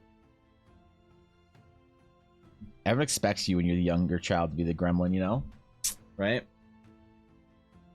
Watch WWE and still did stuff even when I was told not to. Yeah, we weren't allowed to watch wrestling either. I forgot about that, actually. I had no desire to watch wrestling because it was kind of dumb, in my opinion, when I was young.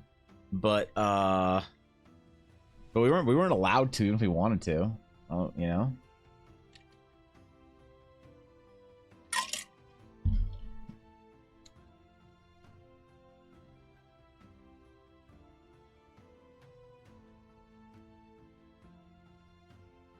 There was that, I guess. You know?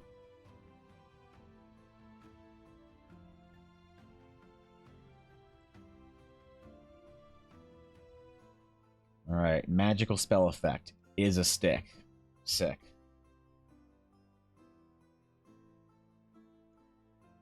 Give it some enchantment or whatever. It'd be sick. It'll look good. So, iron wood. Slightly wood, slightly metallic. It's gonna be a challenge, but we'll do it.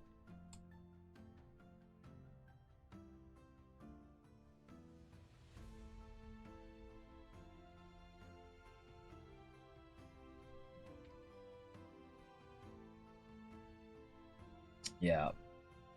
Most younger siblings understand, Guapo. Older siblings don't get it.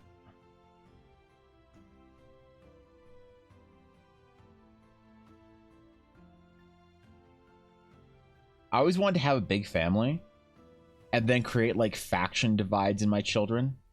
Have like 7 children or whatever. And then create like factions, like an alliance and a horde or whatever. So you don't have like a favorite child, which every parent does, but you have like a favorite faction.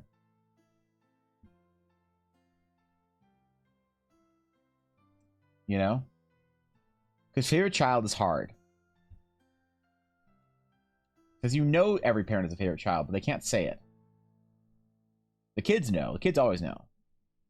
But when you have a faction, then the kids can join different factions. They can turncoat on the other's faction, you know? Give them rep quests? Yeah, exactly, right? You know? And like rep rewards and shit.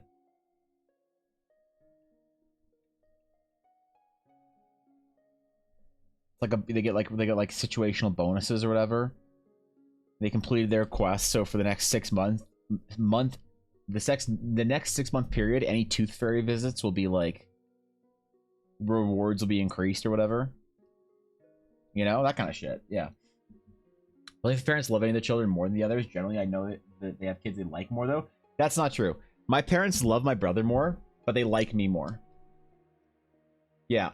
That's like they will never say this, but my parents love my brother more. He's the one. They're proud of him. He went off to be the engineer, do the whatever. They love him, man. They love my brother, but they like me a lot more because I'm way more fun and interesting to talk to, and they know that shit too. You know, they'll be like, "Hey, how was work, my brother?" Or "How was your week going?" My brother's like, you know, like engineering problems and like my car and whatever." And they're like, fuck. Okay, Jesus, when's Evan getting here? Evan, what's going on? I'm like, hey, yo, what's up, guys? Let's chill. What are we doing?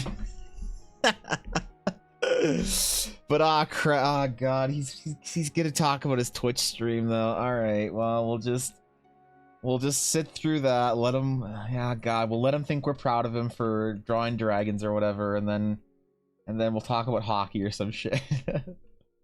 No, it's absolutely true. I dude, 100%. The kids know it too. The kids absolutely know which parent likes which kid more or whatever, you know? You can't hide it, man. They can try. And like, just because you love one of your children more doesn't mean you don't love the other child. It just means that if there was a fire and you had to, you know... I'm kidding. God, relax. I'm kidding. I'm joking. But to send the parents in chat into fucking anaphylactic shock. God, it's a joke, man.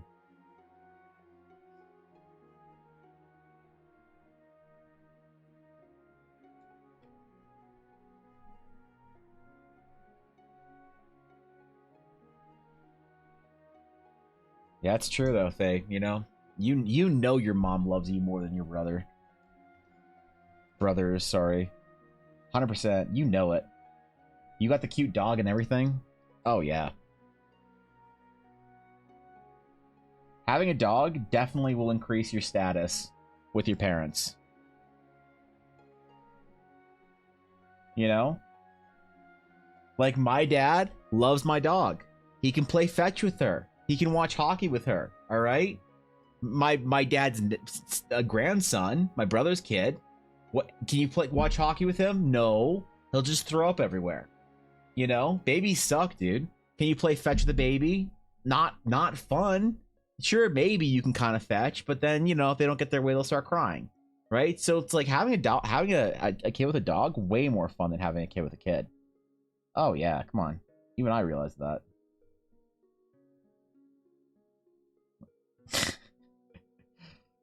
I love how happy though my dog makes.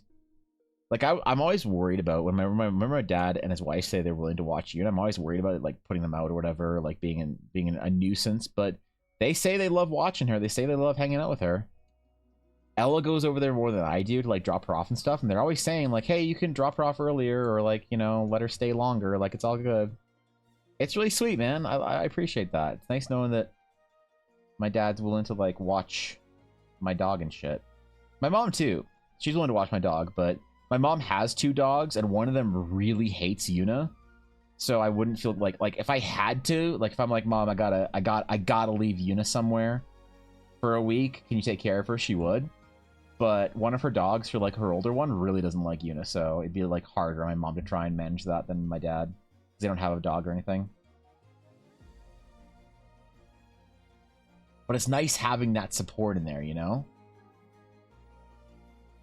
Knowing you can drop your dog off like an unwanted child at boarding school for a week and not have to think about it. I just get to pretend and LARP as if I, you know, don't own a dog right now. It's gonna be beautiful.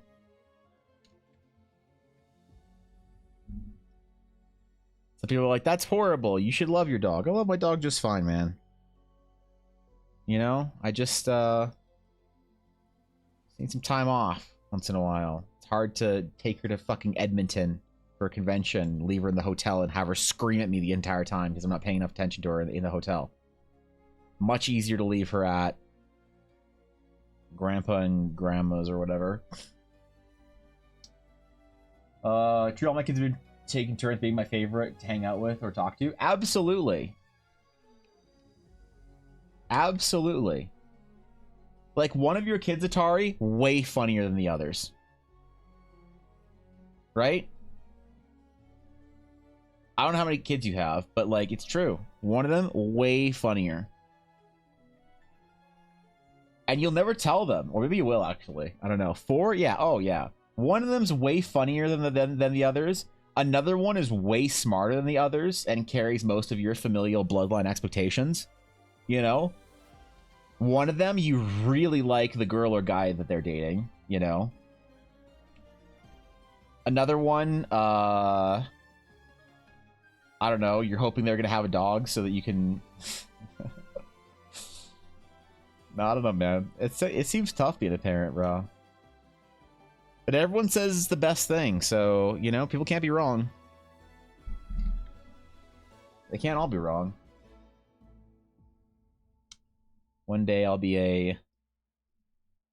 Dude, what are my kids gonna do? It's like, you know the whole, like, having parents that do stuff on the internet? So all those stories about, like, mom does OnlyFans or some shit? Like, what happens when my kids, if I'm still streaming, which I probably will be, when my kids are in, like, junior high school, what's that gonna be like for them? I feel like that'd be traumatic. Yo, your dad banned me in his chat. Well, what'd you say? Did you say some dumbass shit? Yo, I didn't mean it. I was just kidding, bro. But your dad's fucking pussy-ass mods can't take a joke, and they banned me, bro. Right? Like, I don't know. I'm worried about this shit. Would I have my cat, though? Woo, baby. Well, there you go.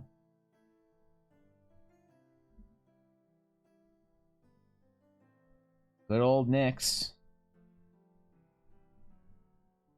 What a cutie. I'm telling you.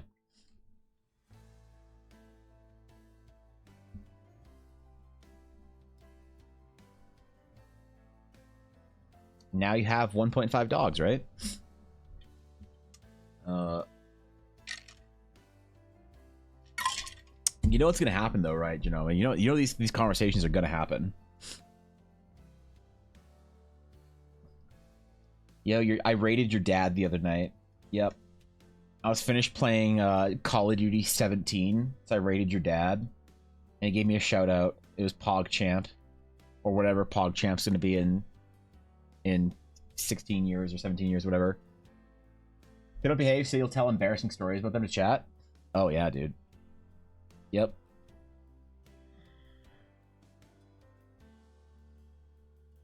Yep. That's the way it goes, bro. And be careful, man. It's gonna be a weird world here coming up in the future.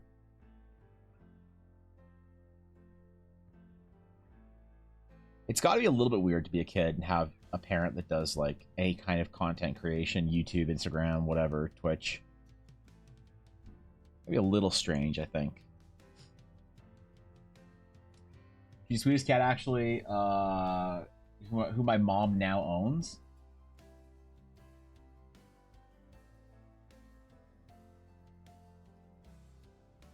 I thought she just yoinked her. Okay, I missed a story then behind Nyx there. You have 2, 1.5. Oh, sorry, I meant 2.5.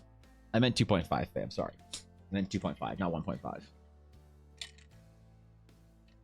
You're absolutely right. Collinsburg, yeah. I didn't realize that she was like there, you know. Colin was a champ though, putting up for as long, you know. Really went to work on it.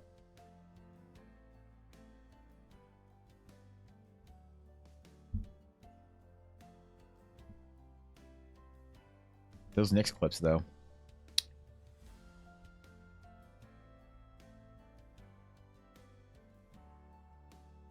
Alright, we need to add some colors in here.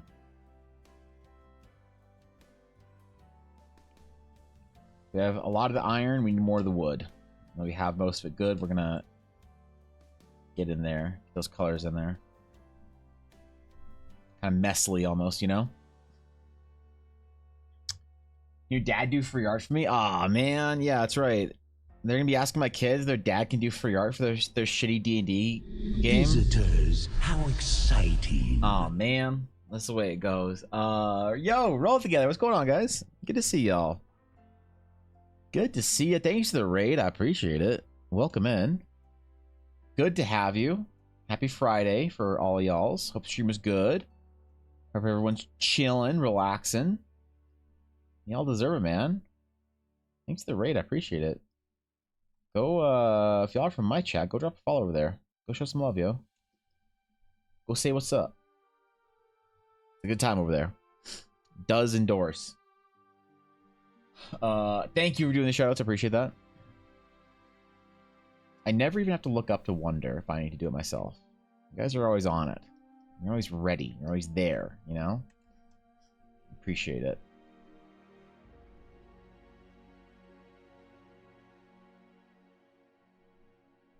I've been thinking about getting another dog, though, Faye. I feel like I need a dog. You know? Like, Ella's got her dog, and now I need to get my dog a dog. Right? Because, like, Una will come upstairs demanding I, like, hold her, chew for her, or whatever. It's like, dude, I don't have time for this. I need to get into a little ratty Morky for you, so that you can leave me the fuck alone.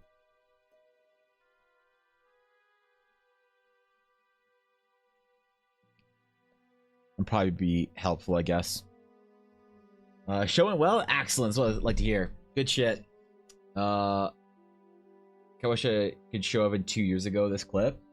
Yeah, I mean, look, I still didn't want a dog. I still didn't want a dog. Look, I love my dog. Still didn't want a dog. Still wish I didn't get a dog, you know? All the problems come from dog ownership, still issues. That's why I'm worried about. People are like, oh, when you have children, they're the most important thing in the world to you. You don't care if you have to change diapers or deal with no sleep or whatever. Your children are worth it. I'm like, man, that's what they told me about having a dog. But like, when she wakes me up at like 5 a.m. smacking the side of my bed just so I put my feet down so she can lick them for 30 seconds and go back to bed, I'm like, dude, I'd be good without. I'd be okay. All right? Like, Ella doesn't like it when I make SPCA jokes. Right? But I still think they're funny. She thinks it's horrible. That's the way it is, though. That's the way it goes. Alright, where are we at? 482. We're getting these designs done fast today, alright? I got lots of work to do. I want to get them done. I want to get them good. The race to 500 is upon us. I want to hit 500 by the end of March. I have plans. Special things. Special, well, not that special. I have some plans, okay?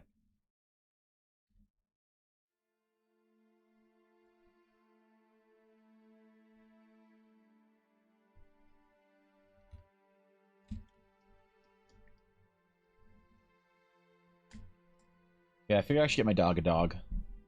You know, maybe I should shut the fuck up then, leave me alone. And like, she doesn't eat that much, you know? Her food is like $80 every 4 months. That's not bad. It's really the health insurance that gets us and grooming and shit with her. So, what kind of dog? Probably another Morky. You know? Actually, let's see if her breeder has more Morkies.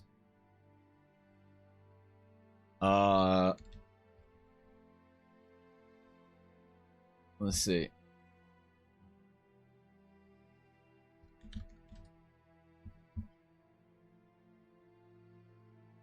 Let's see.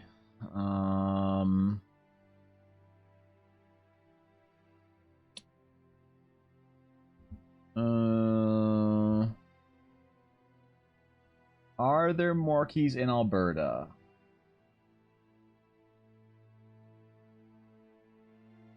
Oh yeah, okay.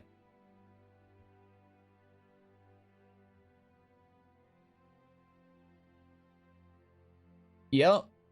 All right, what do we got? What do we got? Yeah, let's go shopping for dogs. All right. All right. Ooh, that's not what I wanted to do. What the fuck was that? There we go. All right, we got some Morkies. What do we got? What do we got? What do we want? Or should we get Una a dog? That's almost pretty good. That's kind of cute. That's mom and dad. So that's Yuna's mom, I believe. If I'm not mistaken, that's Yuna's mom. No, sorry. No, that's Yuna's mom's sister. So that's Yuna's aunt. Or whatever, or uncle or some shit, sibling. All right. Yeah, I don't know. I kind of like this one. What do you think? Kind of mid, but maybe it grows into it. Go buy another Morky. The little rat ball, little 7-pound piece of shit, right? I took. Oh my god, my poor Cairo. Dude, Yuna comes into the office with me, or Ella, when she has to go get an adjustment or some shit. He's like, fuck, I need to like get my wife one of these little rats, and I'm like, well, they're pretty good. So yeah, I don't know.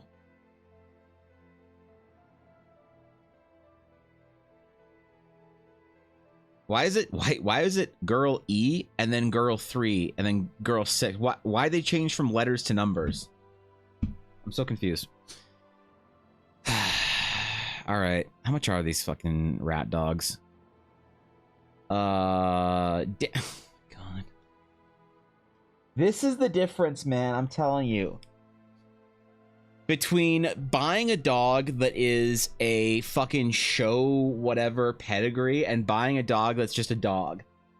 Yuna's dad was some fucking show Yorkie whatever important piece of shit. And so Yuna was $1,500.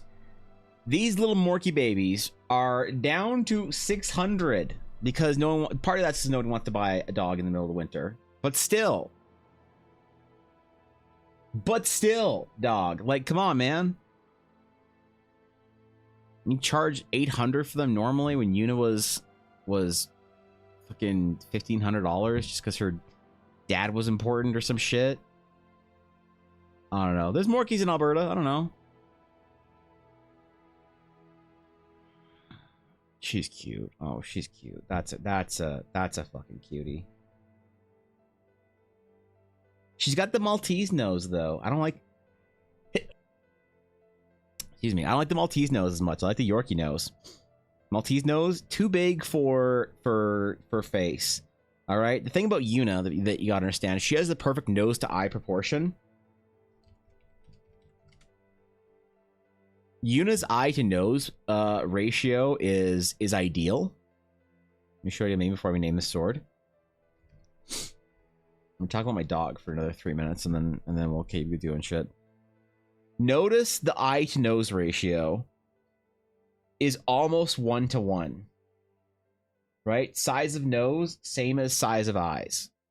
All right. Once the nose becomes too large for the eyes, it doesn't look good for me. Nope. Couldn't love that dog. Couldn't love a full Maltese whatever. You know, right there, that's a good ratio. Yeah, these are things you got to think about, right? Like when you're having dogs or children, it's like, what do you need to do to make sure you love them because they're visually appealing to you, right?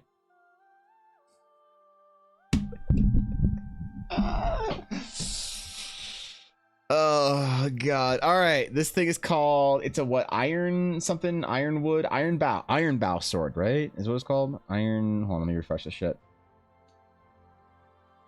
Iron bow sword.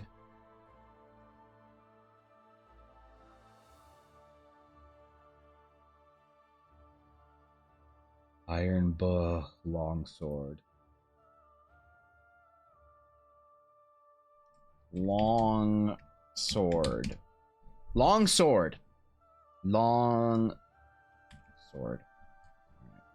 buh long sword. Perfect. I think it works. It works for me. Hopefully it works for DD players.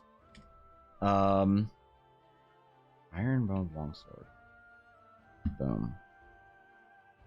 Merge that down so we can keep our layers at least a little bit clean if we can.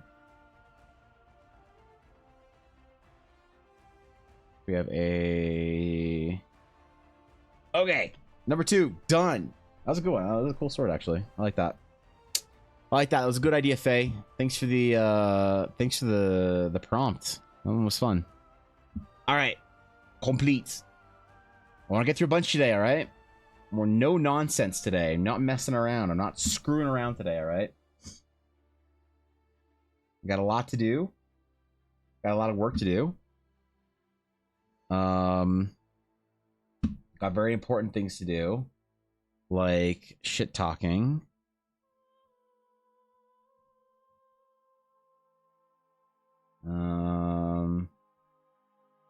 There we go. All right. Cool.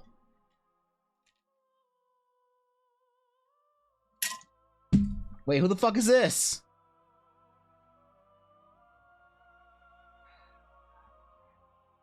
All right. All right. 4 minutes on the clock. 4 minutes on the clock. Let's get it. Let's get it. I'll be right back. Get it back. Don't forget the poster. Oh, you're right. Thank you. I forgored. It's okay. Mindari doesn't like any art I've made for her ever, so it's not like it matters if I post it. Yeah. 42. 482 for Mendari. Boom. All right, 3 minutes on the clock. I'll be right back.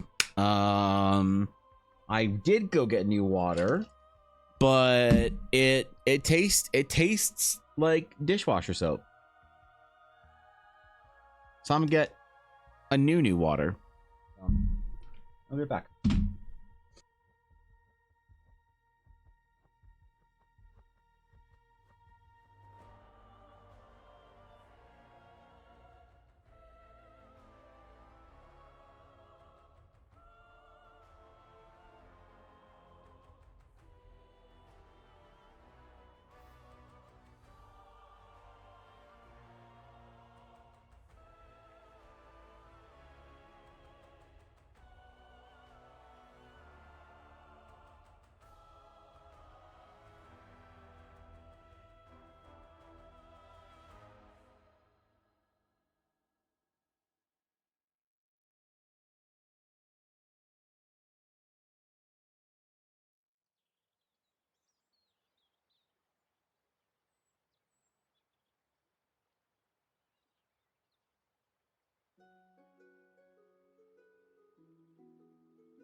All right. That's it. No more entries. No one allowed to enter. Maybe no one allowed to win. I don't know. We'll find out. Winner by unanimous decision. And new. Congratulations, Mel. You are the undisputed Friday item sketch heavyweight champion of the world. There it is. We're drawn. Tell me what sword you need today. We have many swords, some greater than others. Tell me with as much presence of mind as you can muster, as much awareness, the fantasy genre, and rustic honor for the epoch upon us of new art. What sword you would like me to make you a mediocre version of? Should I make the Bard's Companion? A Bard's Companion. What does the Bard's Companion blade do? Forgot to rig it? Ah, shit. Damn it. Every time I forget, man. Every time I forget to rig the shit. That's it. That's it. No snackies for me today. No snackies. I don't deserve it. Nope. An elegant rapier that can transmute from an elegant quill pen into a mighty weapon, and for the worst case scenario. Ooh. That's kind of cool. I love that, actually. That's an amazing idea. That's super cool. I'm a fan. An elegant weapon for a more civilized age. Okay. All right. I see you.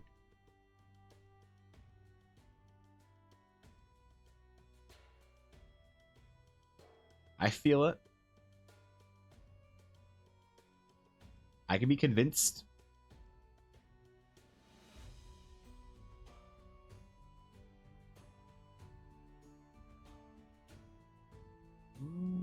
Close enough. Close enough. Who cares?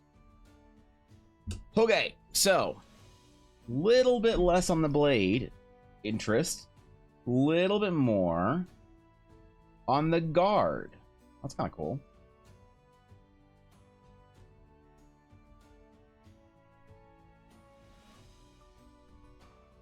To almost make it look pen-like.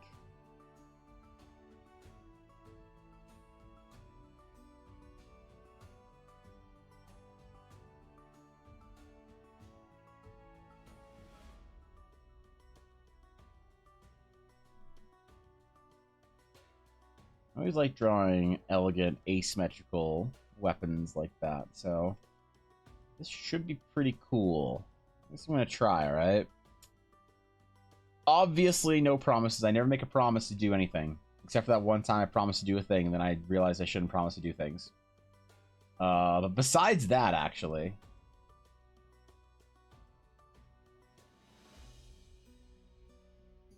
generally goes well.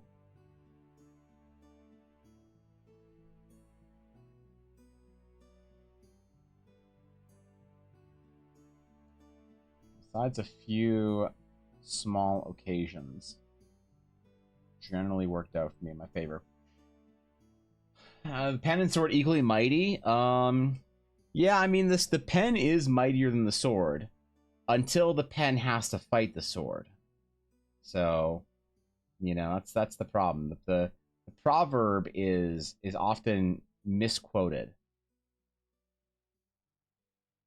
Right? It's one of those things.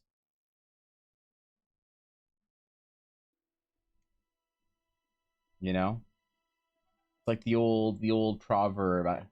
It is better to be a warrior in a garden than a gardener in a war.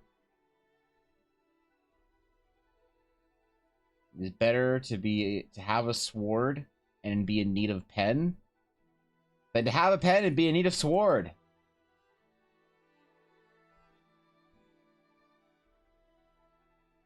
Evan Zhu, The Art of War. I'm not saying that I'll be quoted in hundreds of years, but I'm just saying it's likely, right?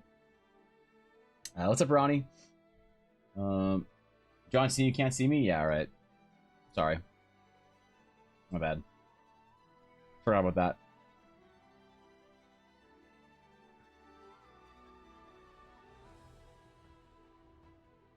What would John Cena's doing, man? I wonder if he's still in China. Being chillin'. Or if he's, like, back in NA. Not that I really care. Just wonder if there's more memes gonna come out. The only thing I know about John Cena is the memes. Besides that, not much. You know? He talks a job today. I feel so free back to freelancing. Hell yeah, dude. Congratulations. That's awesome. Undo the shackles. Break your chains.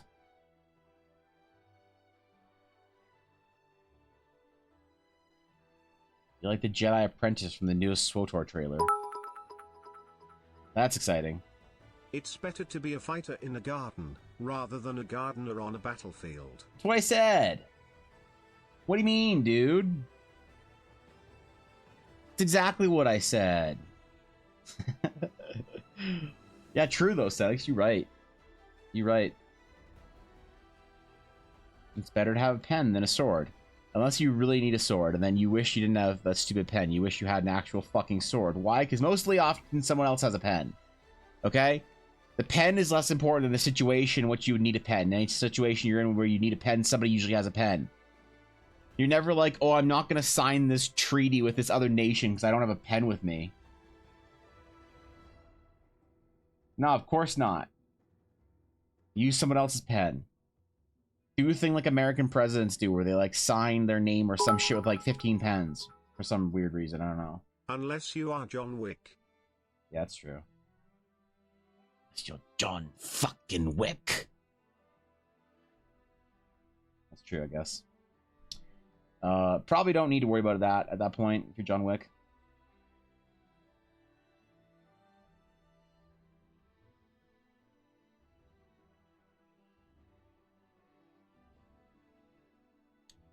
Now, the Bard's Companion. An amazing item for an amazing class. As much as I like the Bard, it will be my mission in life when I create my new TTRPG to rid the world of Bard players. Once I have the power to control a TTRPG, there will be no room in it for Bards.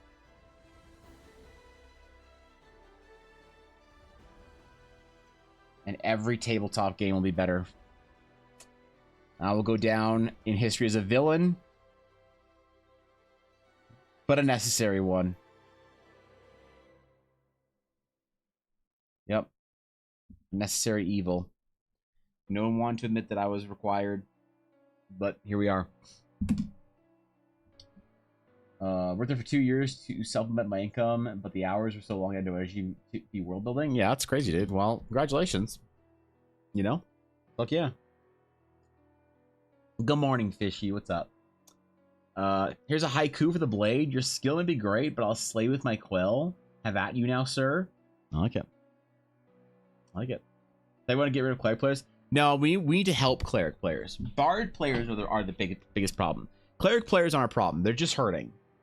Bard players think they're funnier, more charismatic, and interesting than they actually are. That's the worst part of a Bard player. It's like, bro, you are not as interesting as you think you are in game. And if you want to RP as being that interesting, like, I respect it. I played with the Bard once. He was this like hacker nerd dude. And he always said, like, look, I'm role playing as a charismatic player or character, but I'm not charismatic, so I'm not going to try and RP any of it. So he would say stuff like, hey, can I like come into this like conversation at the party and say something like swoon the guests? I'm like, sure, make a charisma check. He does. He's like 18. I'm like, all right, you swoon the guests. They are in the palm of your hand right now. He's like, sick. But he never tried to like RP it out, you know, because he knew his limitations. Right? I respected that. I thought that was responsible roleplay, you know? It was very responsible of him. Be like, all right, I need to get in the back of the castle or whatever. And I'm gonna go flirt with one of the the ladies' handmaidens. I'm like, all right, sure, make a charisma check. 16. I'm like, yeah, man, she's she's interested. It's like, great. I'm gonna get her to meet me out at the back at the end of her day or whatever, and then I'm gonna knock her ass out and get in the door. Like, cool. You know? None of this, milady. Allow me to present thine with flowers, for thy beauty is but a petal hanging off of thy stem. Is my love for yon. It's like, shut up, John. You're not charismatic. Just stop. Right? So, I'll be a bard in a game about fighting when you can be a bard IRL. There you go. And plenty of charisma-based classes. I'll still be able to roll seduce the dragon. I'll be fine. Exactly. You know? Right? I do haiku casting. Well, there you go. Weren't monks in a real bad way too? Monks are just having a hard time, man. Monks aren't like, they're not doing anything really wrong. They're just having a hard time. They need help, but not in the way that like a lot of other classes do in role-playing games.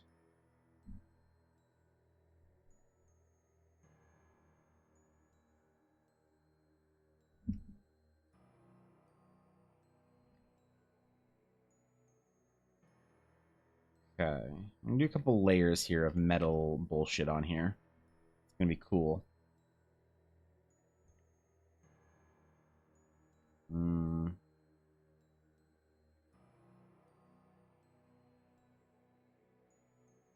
Tracking it's gonna be a bit complicated, but we'll get there.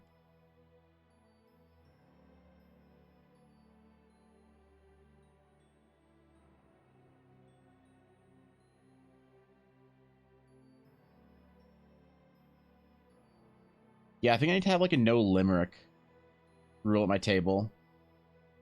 If you're a bard, you can't tell a limerick. I'm sorry. Or like maybe you get like one chance. You have one life when it comes to limericks. They all have to be excellent, and if you fail one, you lose the ability to do it forever. If you can just hit a banger constantly, go for it, man, but if you have one off day and you choose to limerick and it doesn't land, like, it's over for you. You're done.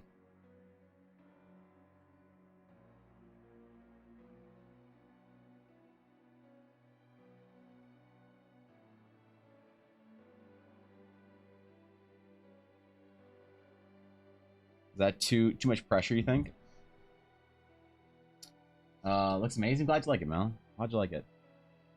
Instant disqualification if your limit mentions anyone living in Nantucket. Yep. Yep. It's over for you. I'm sorry. I agree. It's a good qualifier. Of course you're right.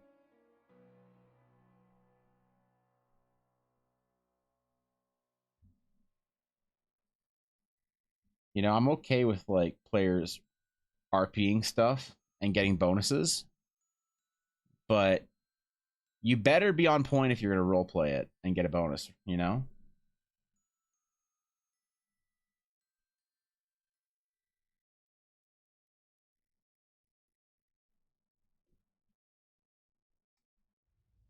It's just D&D players, you know, get a very high expectation.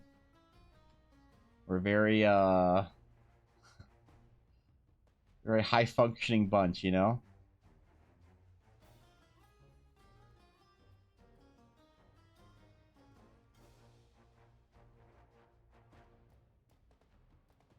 It's about time we start taking ourselves seriously as a hobby.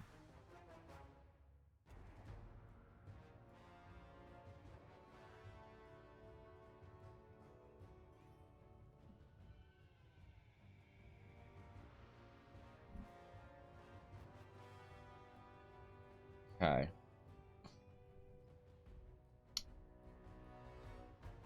To have our grand guard on one side.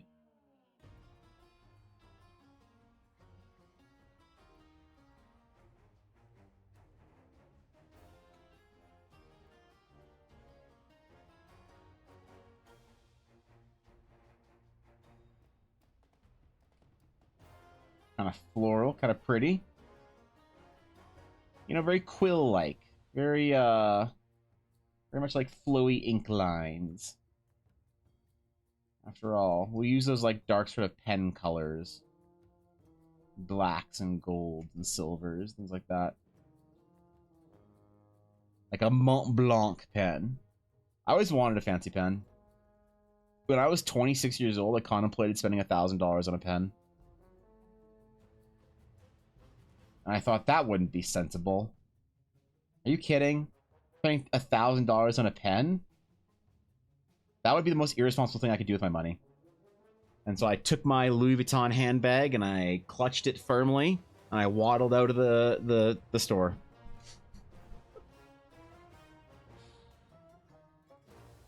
My Louis Vuitton handbag that I don't get to use at all anymore because I'm not a professional.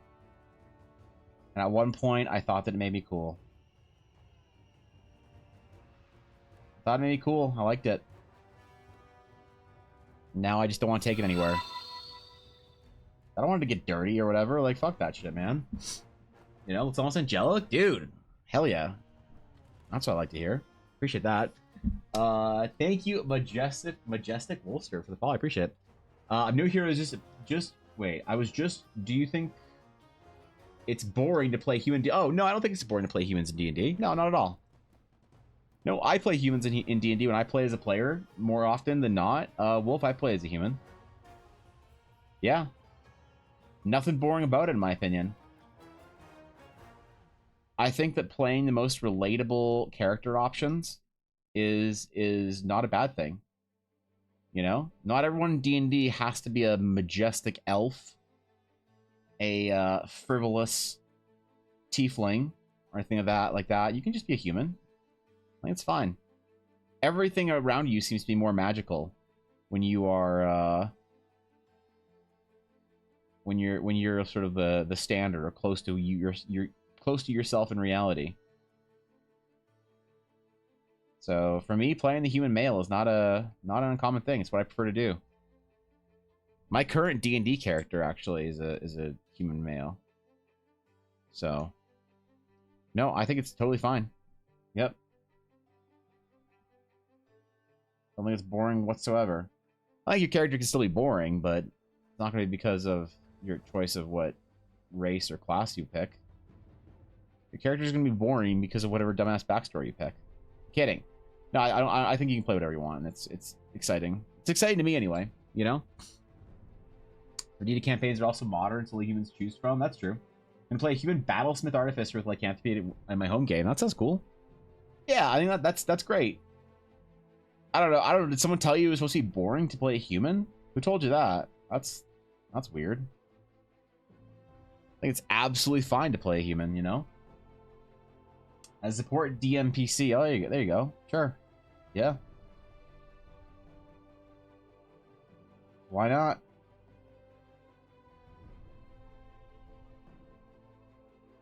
That's a beautiful idea. I haven't played an artificer in a long time, actually.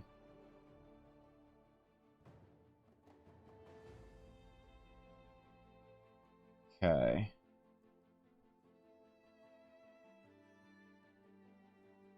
Sometimes I'll create NPCs of different, like, homebrew races just to showcase them in the world, but no, there's nothing wrong with playing a human. Googled it? Really? I guess some people have opinions on it, though. I think it's one of those things people have opinions on because it's... Okay, so in my opinion, saying that humans are boring in D&D is an opinion that you have if you're trying to sound like you have an opinion about D&D. Right? Like there's a very specific kind of person that has that opinion. And I think usually they're just trying to have an opinion about D&D and seem cool. Is the issue. And then it's actually generally just fine.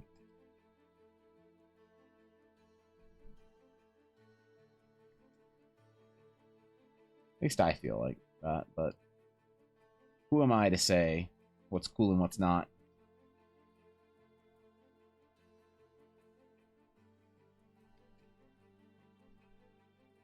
I'm just some guy that talks about cat girls, so. I just now need to try and do a bard slowly to see if I have the riz for it. I mean, it's a challenge. Definitely, it's a challenge. Like it's hard, dude, to actually play a bard. Oh man, when have I actually seen good bard players?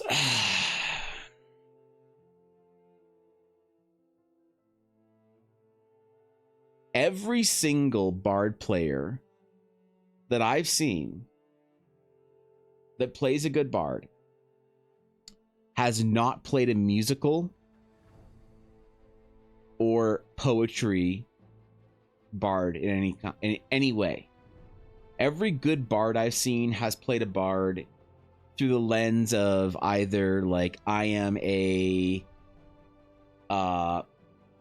like I read tarot cards and I use bardic inspiration that way, or like I've always wanted to play a dancer bard.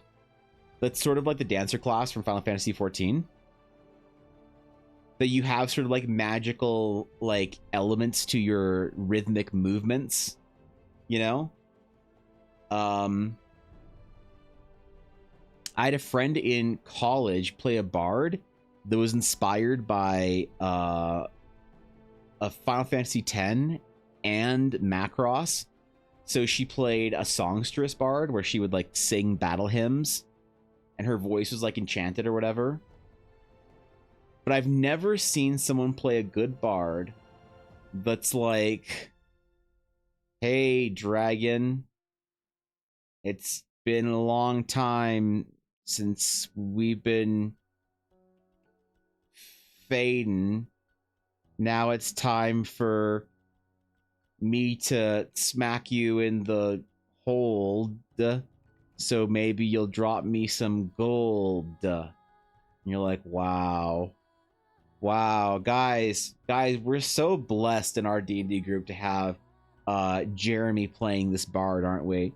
What a like if someone tries to say a bat like use bardic inspiration, here you want to know how heartless I am, how ruthless I am. If somebody tries to bardic inspiration, they do it poorly, I'll say it fizzles. I'll say it fizzles. I'll be like, ooh, that one didn't land, it fizzles. They're like, what? I'm like, yeah, you waste your action. You use your action, you try bardic inspiration, but you just dropped the bar. Yeah, you just dropped the ball, man. You didn't get it over the bar. I'm sorry. And they're like, what do you mean? I just wasted my turn. I'm like, yeah, sorry, dude. You know? Like, dude, it's hard. Playing a good bard, it's a challenge. But when you get a good bard player, it's magical. Oh, yeah.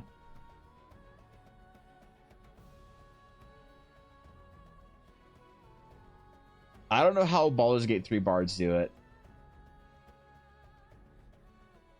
Maybe there's something in there to look at, I guess. Some like magical sort of attunement we can glean from their experience.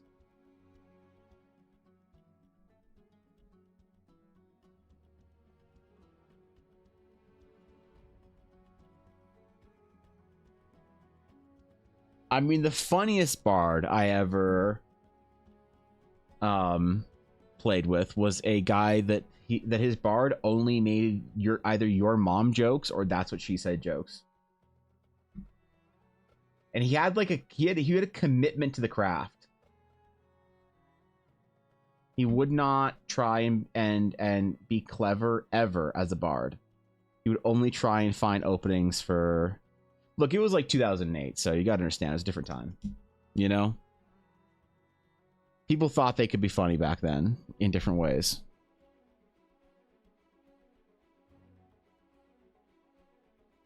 Were they actually funny? I don't know.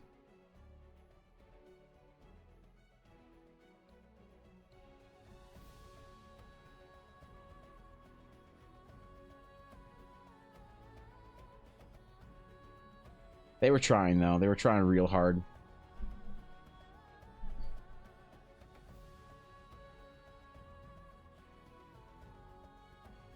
Gold, silver, and black, I think, is the agreed upon palette here we're going to try for our regal pen. Catgirl with his now. Stop. Me and my friends, we had a spooky campaign. We were only supposed to be a joke, but actually ended up having... or actually ended up fun. We had a lawyer, a stripper, and a soccer mom and a dad. Had to stop the giant rubber duck from taking over the world. There you go. Damn, bro. You had like minivan, box wine, legal documents, and a cocaine addiction. Oh yeah, that's good shit. Like a good game if you ask me. I'm no D&D expert, and I might just be a small town pizza lawyer. But sounds pretty good.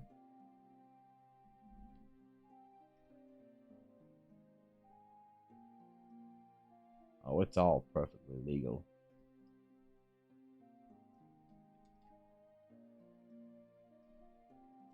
Wow, that was a deep cut.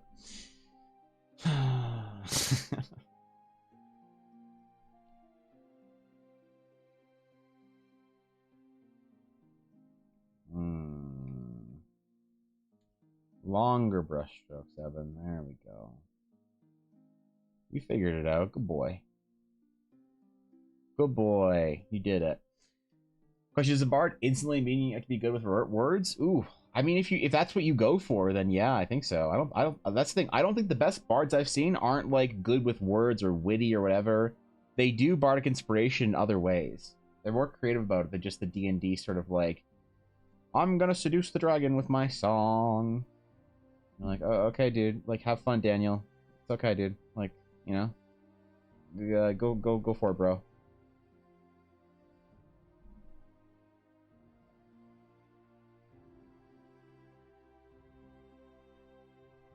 And the D&D movies out here making it worse on us. We're trying to break the stereotypes of lame bards, and then you get the D&D movie. Come on, man. Make characters similar to Dr. Jekyll and Mr. Hyde. Ooh. I once did a Dr. Jekyll and Mr. Hyde character concept for somebody. Except instead of a wolf, it was a cat. Turned into a giant predator cat thingy instead of a wolf. Pretty cool. Same kind of vibes, though. The Beast Within. I don't know why that's such an appealing story, but it keeps coming up in D&D. People keep wanting to tell that story in a different way. It's kind of cool. Bards are charismatic, so what if you create a bard that's mute? Yeah, I mean, you know, charisma is a whole lot more than just the words you speak.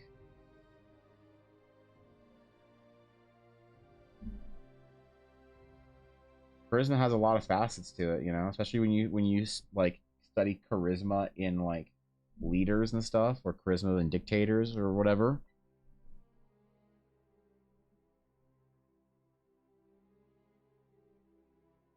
Charisma in kings and whatever. Basically the ability to get someone to do something.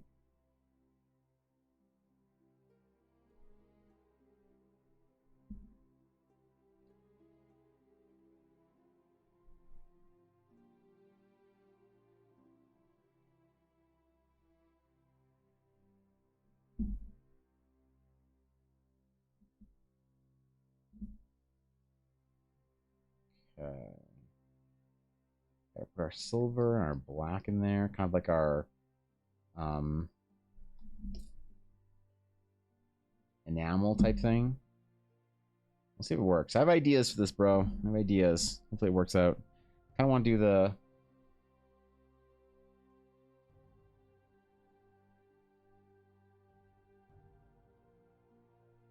Yeah, something like that.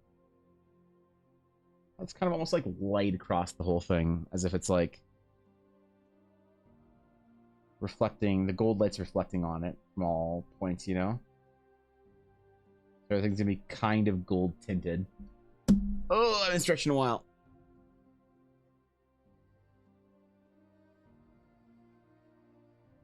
Campaign was only 10 pages, but it took us 7 hours to get through. There you go. Hell yeah, man. What's up, Thorkin? Don't know how to make a character like Jekyll and Mr. Hyde, so I gave him lycanthropy. That's about seems about right, you know? I think it's about fine, you know? You give him some sort of shape-changing, terrible curse. Right? Like, you know, it doesn't have to be like a wolf, though. So, like, for instance, if you want to do a Jekyll and Mr. Hyde type thing, Thorkin does a really good Dr. Jekyll and Mr. Hyde character. wherein he is like, he maintains this like he RPs as this like really sweet, like, you know, kind of kind of really nice, maybe quieter, you know, really kind, like little French kid. And then he starts playing League of Legends and he turns into this like monstrous esports, you know, Giga Chad, just like swearing at everybody and just being all alpha and shit, you know? So yeah, we got experience with other stuff in that. That's hey, listen, dude. Sometimes you gotta say it like it is. You know? But League of Legends does that for a lot of people. My friend Fishy, she always LARPs as this super sweet, like adorable little like fish girl or whatever. And then she plays League of Legends and she turns into a cannibal gremlin, so there's that. But it's weird. League of Legends brings out the worst in a lot of people. I don't know. There's a lot of Mr. Hyde and coming out at us. You know? Oh man, these hand stretches. Fuck. This has been rough recently, dude. My arm's been killing me. Thanks, Guapo. Thanks for the gifted sub to Thorkin. I appreciate that, bro. Thanks, man. Oh god. The forearm stretches. I gotta take like an actual break here to do my arm stretches.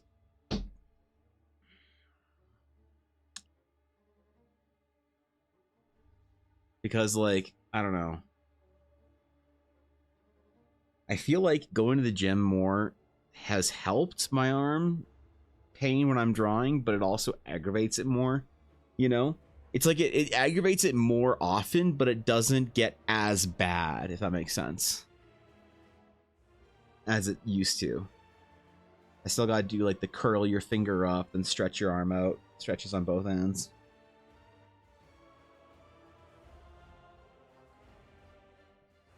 I've been having some back problems, and I went to my like chiro physio place that I go to, that Ella goes to all the time. And dude did a whole bunch of stretches, did a whole bunch of mobility shit. I felt way better when I walked out of there in every single way than the thing that I actually went in there for, which is back pain. So I don't know, man. I don't know. It stresses me out to go there, though. I don't like going to chiro. I don't like going there, man. I don't like having my shit adjusted. Ella loves getting her neck and back adjusted. I fucking hate it, man. It's like this painful pressure that builds up, you know? They didn't do it right? No, I think that I just didn't like he was like, all right, I don't know exactly what's wrong, you know? So let's just do like a general adjustment and see how I feel. And he wants to see me back next week, right? For it. But I don't know, man. Because yeah, no, it's not his fault. He's a really good chiro, physio, but some just ain't working right with me. And like the problem is, I said I felt better because I said before, I taken about a month off of going to the gym in January, and then I started having this back pain, right? And then I started going to the gym again, like 5 days a week solid since for the beginning of February, and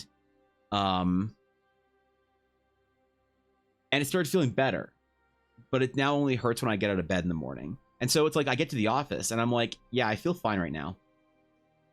So I don't know. And he just kind of like, all right, let's just give you a general adjustment and just see what's up. You know, hopefully it fucking helps.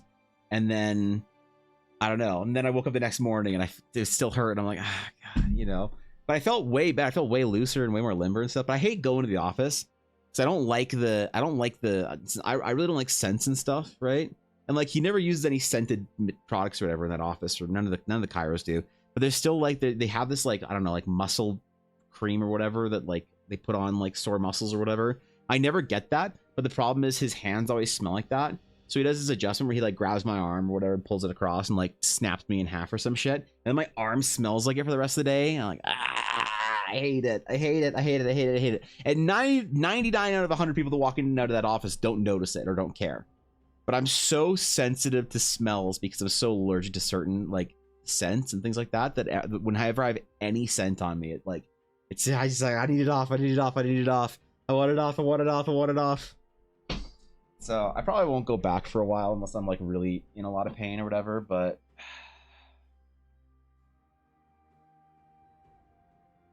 I don't know. I hit some PRs in the gym recently that I'm very excited about. You know? So I've been pushing pretty hard. Like I need to take more like stretch breaks during stream to like maintain myself right now. Excuse the long stretch break. But I hit some new PRs in the gym, which is really exciting, and I'm really happy about that. And I have no one to share it with besides my gym broette, who's like this 60-something-year-old like hot gym grandma. She got her tight ass little yoga pants, you know. She like I got stuck under a bar one time. I got stuck under a bar because I didn't get a spot on the bench. And I'm just stuck, and I'm like, okay, like I'll just wait here for a minute, and I'll regain my strength, and then I'll lift it off myself. So let me just chill here for a minute or two. And like, it's not that heavy, you know, on your chest. Like you can sit with a bar, like up to a couple 100 pounds on your chest for like 5 minutes, and it's not gonna fucking kill you. But I'm like, all right, I'm just getting my strength back, and she's like, hey, you need help? And I'm like, yeah. She's like, oh, it's okay, baby. You'll be all right. You get stuck on our bar once in a while. Let me help you. She like lifts it off me. And I was like, God, this is embarrassing, but I can't be mad, you know, because she's like, it's okay. I'll look out for you, you know. I'm like, oh God, thanks, Gym Mom. I appreciate it. Oh God, so embarrassing, so fucking embarrassing, man. All right, I'm all stretched out. I feel good again. My wrists feel good. We gotta protect the wrist health when we're drawing, alright? It's important. PRs the gym? Yeah, I hit some PRs recently, Nick. It's pretty good. I'm pretty proud of it. Just stuck under the bar. Yeah, sometimes you get ballers, sometimes you get stuck under a bar at the gym, right? That's what you strive for. I want to lift like that when I'm in my 60s. Oh yeah. Yeah, she was benching 135. When I walked by and she was benching 135. For like a 5'8" woman in her 60s, that's unreal. That's like actually unreal. I don't know how she does it, but she's there every day. She's there every day I'm there, long before I get there and long after I leave. Like I'm guessing she just doesn't have a lot going on because she's retired or some shit or whatever, or I don't know. But she just spends all fucking day in the gym just being jacked. My gym's full of old people, like rich old people. I go to a rich old people gym, and so it's full of just rich old people that are just fucking jacked. Dashto's a power lifter, right? And so when him and the mods came to visit me and Ella, Ella and I went to the gym this one morning because Dash was like, oh, I can't wait to go to the gym with you. You know, oh yeah, we're gonna be gym bros. So we were doing sets and stuff on bench.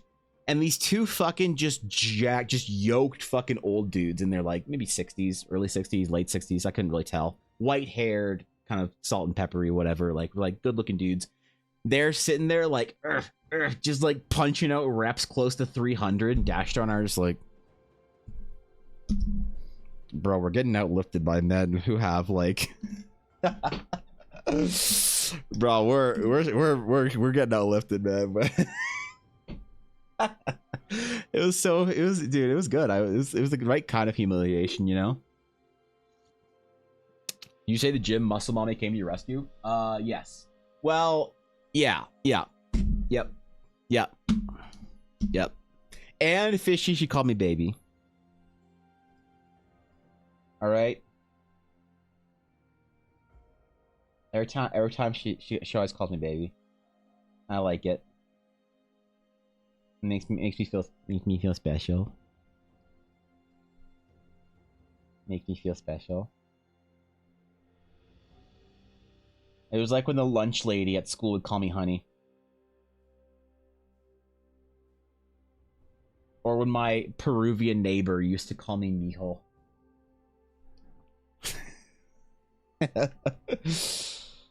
Oh, the little things in life, man, you don't realize until they're gone. Nothing like an elderly Hispanic woman calling you mijo.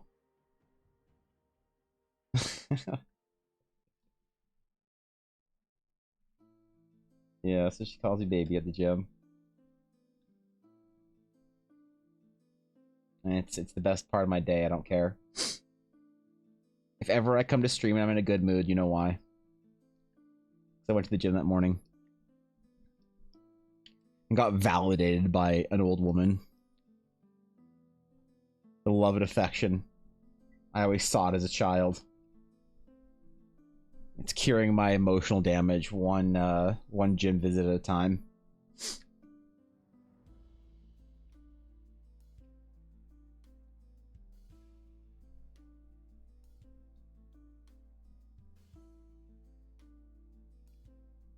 Ella's been killing it too, though.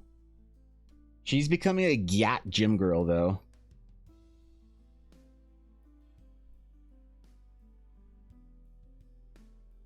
It's been an adventure for her.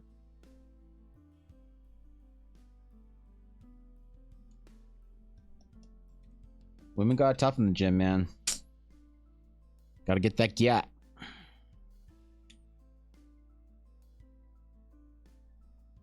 I am fine being gatless. Might be counterproductive. Nothing be fine, Thorkin. You pretty rough working physio, right? I was called Karina a lot when I was in Spain. It worked like at a stroke recovery center. What is the Spanish? What's the English equivalent being called? Karina or Karina or however you pronounce it? Means sweetheart. Oh, that's cute. I like that. I like that, man. We lost that in our culture. We lost that, and that sucks.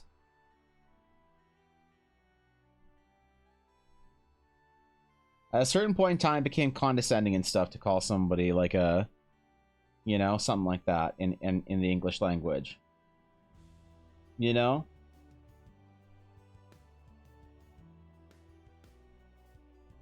I had a family member that used to darlin everyone back in, like, I don't know, the 90s or whatever.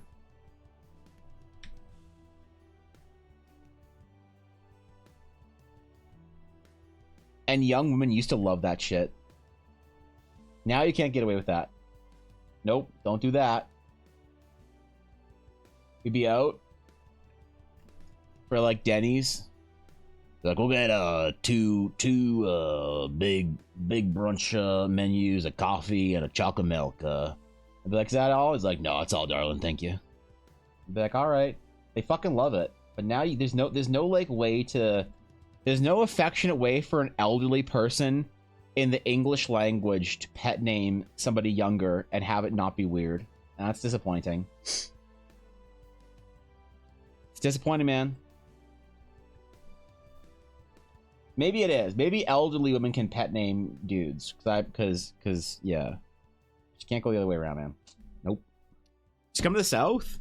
I thought, no, Fishy. You keep telling me the South isn't going to be what I want. You keep telling me that I won't like the South. That I shouldn't actually go. Okay?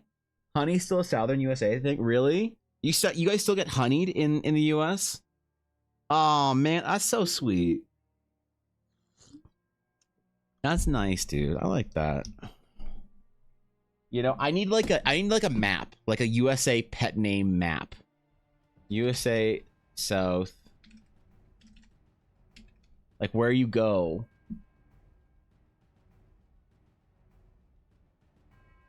You know?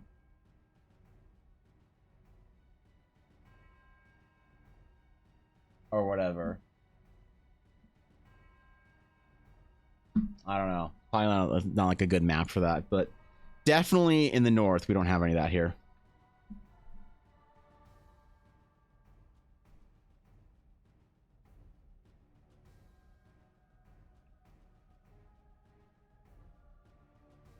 I just want elderly women to refer to me in some sort of, you know, affectionate pet name. Like, why is it so hard? Why can't the world just let me get what I want in life? Well, I'd have to go to the gym to get that from the gym grandma. Pet names by state. I think if you get pet names by state, it'll be like dog names or whatever. You know? Hun is also super common. Is there a dynamic, Fishy, between genders? Like elderly women can call younger men and women this. They can only call women this, or they can only call men this. Elderly men can call like men and women, or they can call young men, or like, is there like a whole like matrix for like Southern pet names? The use of hun, sweetheart, all that kind of stuff. That's like a super nuanced thing that you can't really explain, but like it kind of exists as a social rule. You know, like you can't darlin'. I don't know. You can't like a elderly woman can darlin' a young boy and probably not a young girl. An elderly man can darlin' a young girl but not a young boy. It's like, you know, like that, right? Like how your grandma refers to you or whatever. UK it's still go to love, darling, sweetheart. Some religions say my lover, or we just say my lover. That's cute. Yeah, North Carolina BBQ waitress will call you hun or darling. Any of those? Really? I need to go to North Carolina. Shit, man. North Carolina is the one with the good barbecue, right? That's the one. That's the one with the good barbecue. Where I think North Carolina and Kansas City is what last time we talked about when the American viewers in chat inform me of where I should go for barbecue based on what I like. I think North Carolina and Kansas City were the places that I should go, because I don't like tomato-based barbecue. I like dry rubs, and I like vinegar-based barbecue sauces.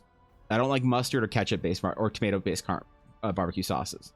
So I don't know if the Carolinas were it or not. You telling me the South isn't going to be the antebellum dream you have? Stop. Well, then don't tell me to go. Just let me go to Disneyland once in a while and buy a beignet and have the old woman at the fucking beignet counter refer to me as hun.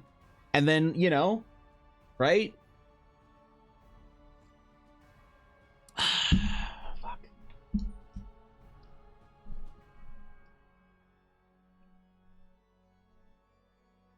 Damn it.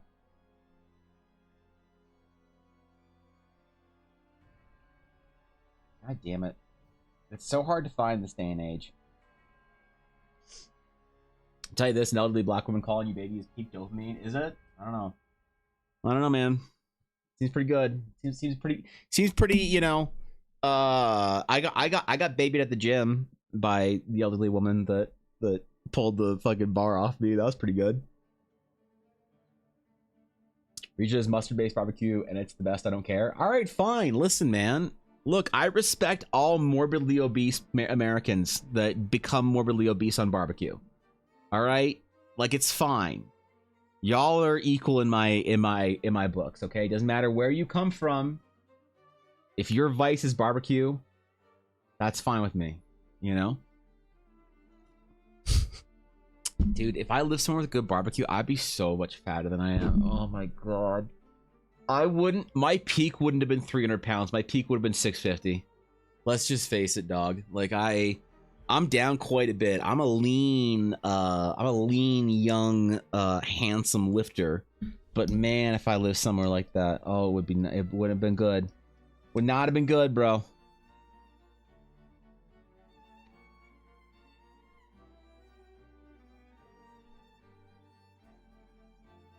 Oh well.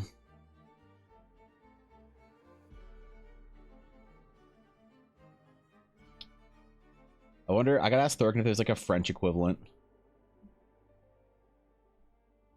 Like an elderly French woman calling you something. It's probably something offensive and sounds mean, but it's actually super sweet or whatever. We're back, Miko.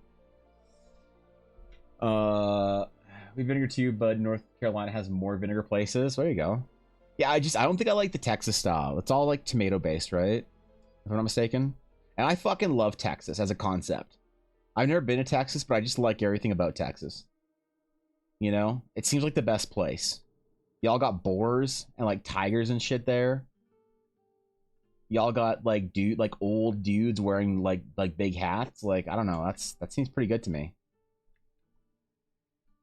but maybe not barbecue. I don't know. Pico barbecue that will keep you lean and loving it is Argentina and Uruguay. Really, asado, which is next level. I've had a little bit of South American food in my time barbecue, but not a ton, not enough to have an opinion on it, you know. Just like ketchup based barbecue for a lot. Yeah, it's meh for me. My dad used to make these like barbecue spare ribs when I was a kid based off of like ketchup or tomato sauce or whatever. I just he fucking loves that recipe, man. And I love that he loves it, but they're tough for me. They're tough. They were his mom's recipe, I believe. Anything tomato based is a little rough for me, you know? Have to be feeling it. In the mood. Texas is pretty dope, except when it's 110 degrees and the sun scorches your body. Yeah, I mean, like, look. It is the light coming on to me right now is because the entirety of the outside right now is covered in snow. There's no direct sunlight. The sky is white. The rooftops are white. The trees are white. My backyard is white. The forest behind me is white. And it's like minus like 20 today or whatever. So it's my minus 20 in minus 20 is minus 20 to minus 20 is minus 4. Okay? So it's fucking cold as shit. But I don't have scorpions here.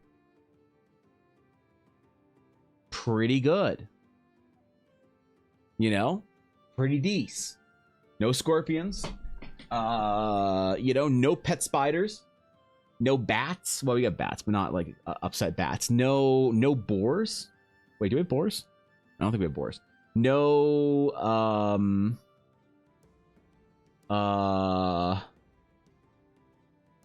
what do we not have that you have in warm places in the U.S.? I don't know, but we don't deal with a lot of shit. The rats in Alberta, yep. It's gonna be cold as shit this week, dude. Though we had like some warmer weather in Alberta, and I was so happy about it. But now it's gonna be cold until next fucking week. God damn. And you know what? I'm mad about it. I'm madge. And y'all can't stop me.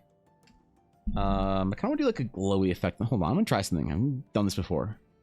I'm trying something new, okay? Leave me alone. Let me just do it. Get off my case. Stop telling me what to do. I'm a real artist too. I can do what I want.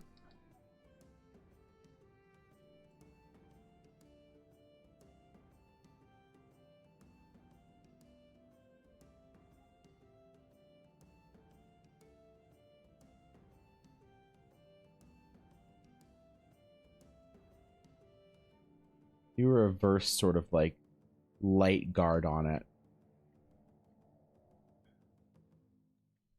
And then we'll dodge the ever-living shit out of this in a second.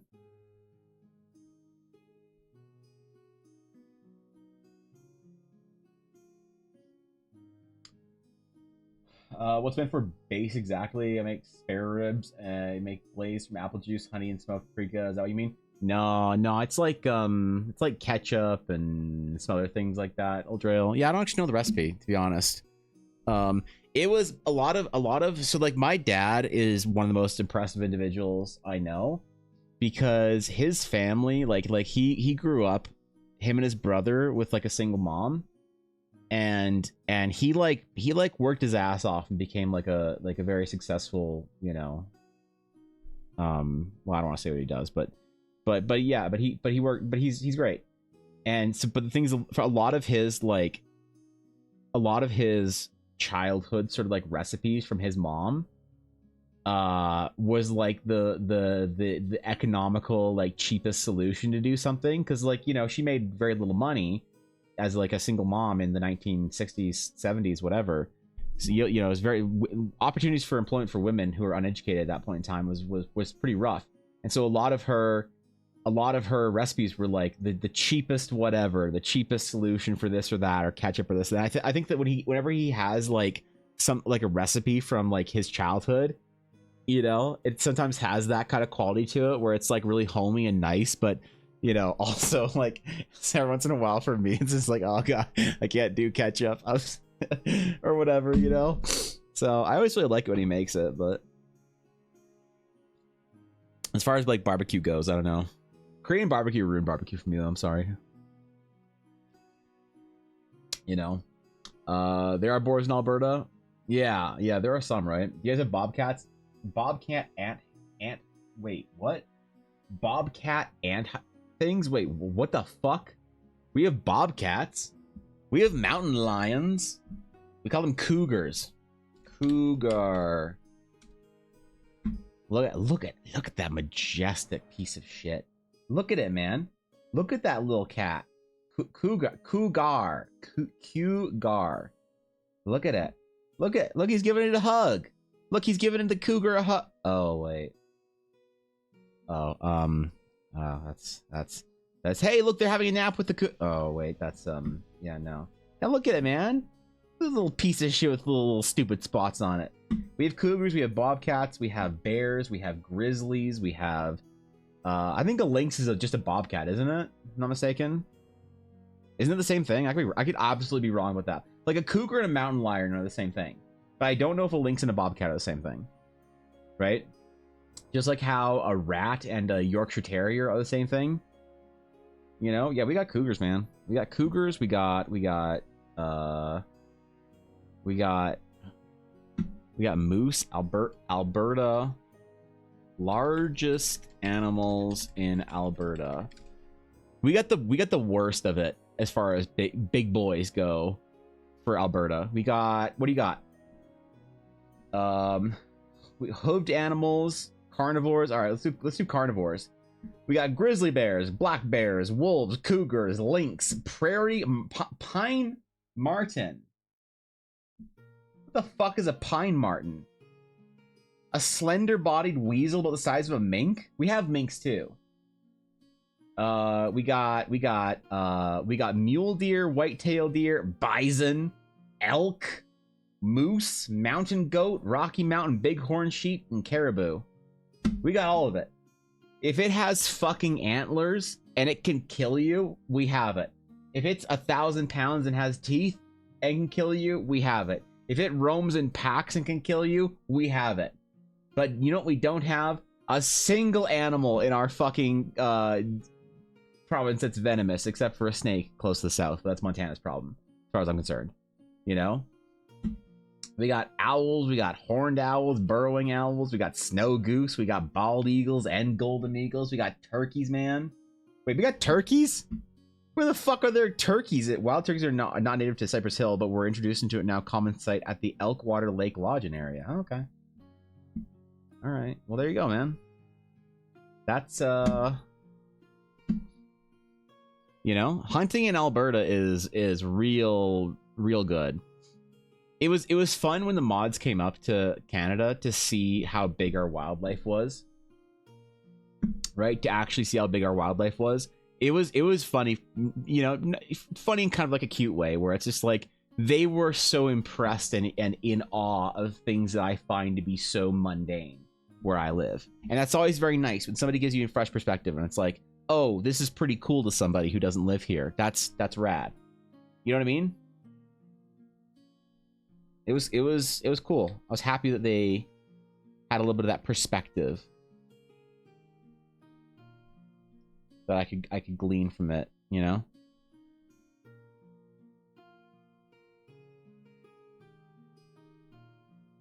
They were excited about it.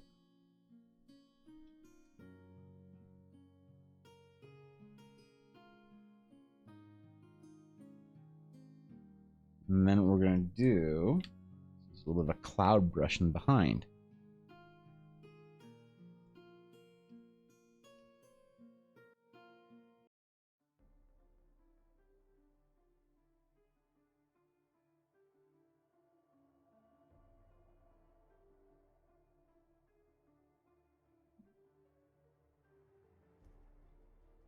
There we go.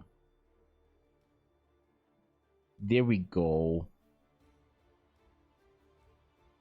Let's see how our effect works or not. I don't want to do too many effects on it, but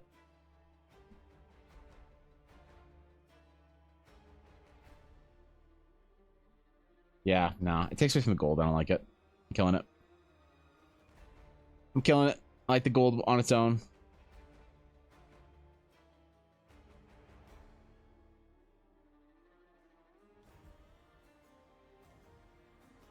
Alright. That's fine.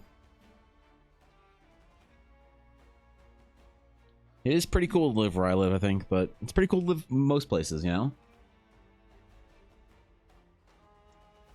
Uneducated, self-taught. Yeah, me too, Ashy. Me too. Better to be uneducated and self-taught in 2024 than, I guess, 1964. But, hey, I don't know, man.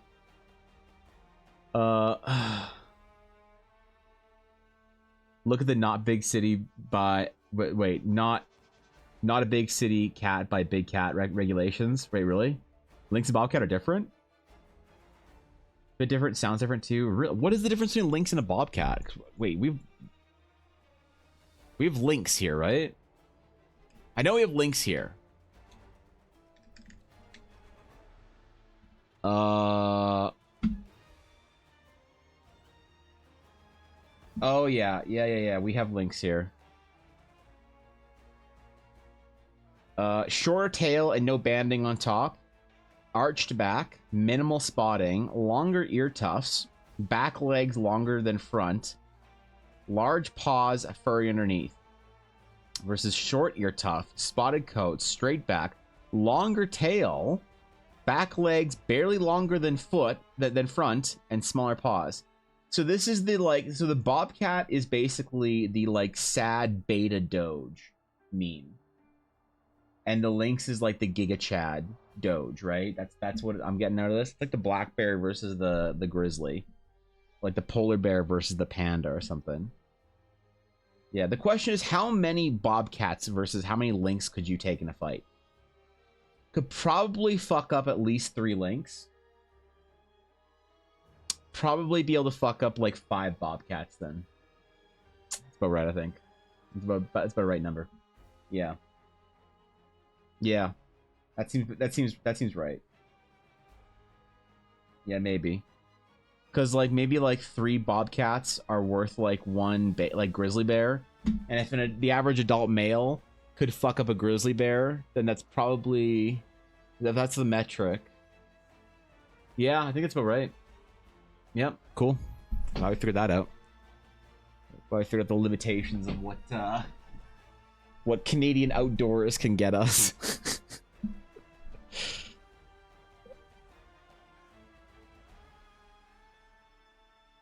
All right.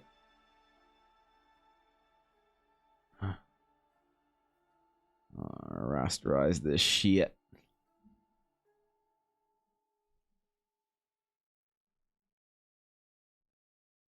Merge down. Okay. I need to make this smaller. I made it too big.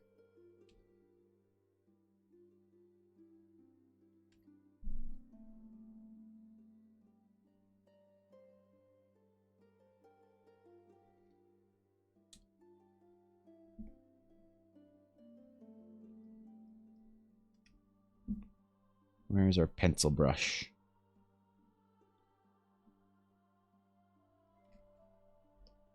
Now, the thing about the South, though, is y'all got gators there. I don't know about gators, man.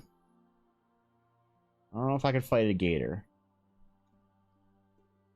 Could probably fight at least 2 alligators. Maybe. I don't know if I could take 3. Yeah, that's probably about it.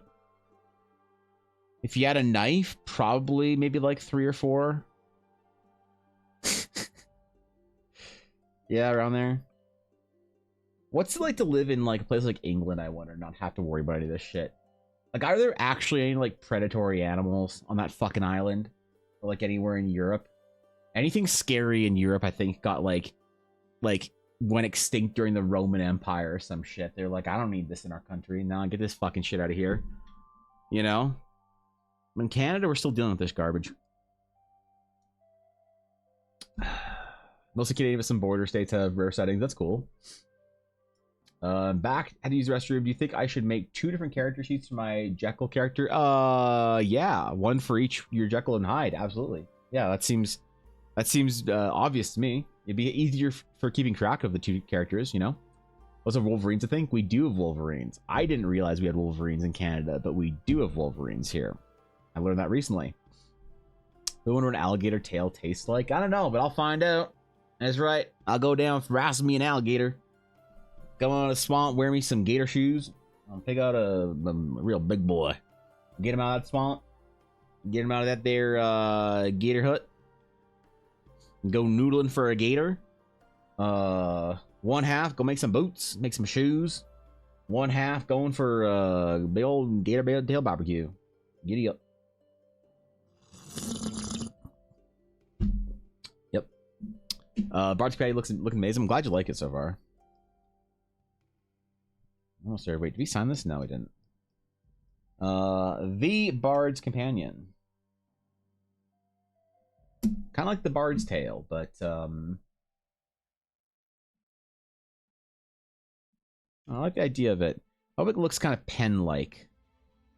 In that kind of, like, its elegance. Tried to communicate that. Hope we didn't get lost anywhere on it, you know?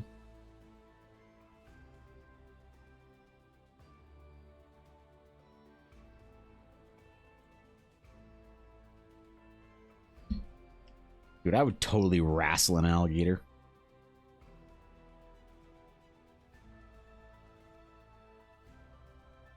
That's what I'll do. I'll go see Fishy, and we'll do a IRL stream together. We'll go noodling for catfish, and then we'll go wrestle an alligator.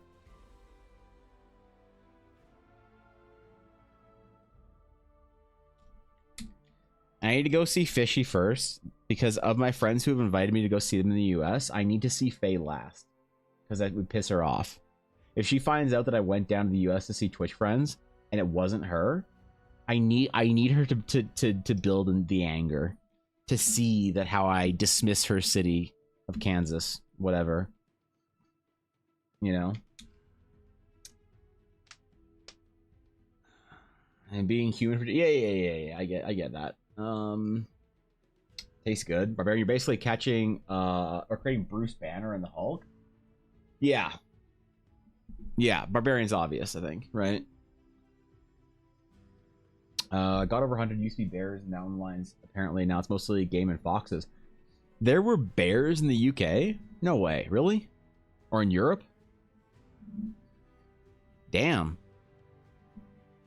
I didn't think there was anything bigger than like a wild like fox or whatever, you know. But like it's so weird when you think about the UK, like how man, you look at like, dude, this always blows my mind. If you want to compare the size of something on Google Maps, you want to like just check the size of some shit. You can go and like zoom in or whatever, and you can check the like thing at the bottom of your map, right? The little like measuring thing here. So 20K, 10K. Yeah, so you go to like the longest measurement of 10K, and you look around and you're like, damn, bro. Like that's a lot of stuff. You like where's the wilderness in the UK? You got some wilderness over here. I don't know. Is that fucking Wales? I don't know. Whatever. You know, you got a lot of wilderness going on. But like not a lot, man. There's a lot like listen, there's no like massive swaths of wilderness through Western Europe. Look at this shit, dude. There's just roadways and towns everywhere. You know, you zoom out then. All right? And so we were at the largest of the 10K, and you go to Quebec. And we'll go to the largest of the 10K. And look, can we get it? We can go to an entire area of map without a single charted roadway. There's just infinite with the same measurement here. It's just infinite country, like backcountry. You go to like the real, what is it, the real size of the real size of countries. Yeah. Check this shit out. And you go like England. Wait.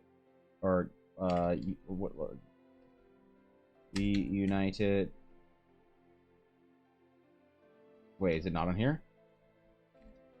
There you go.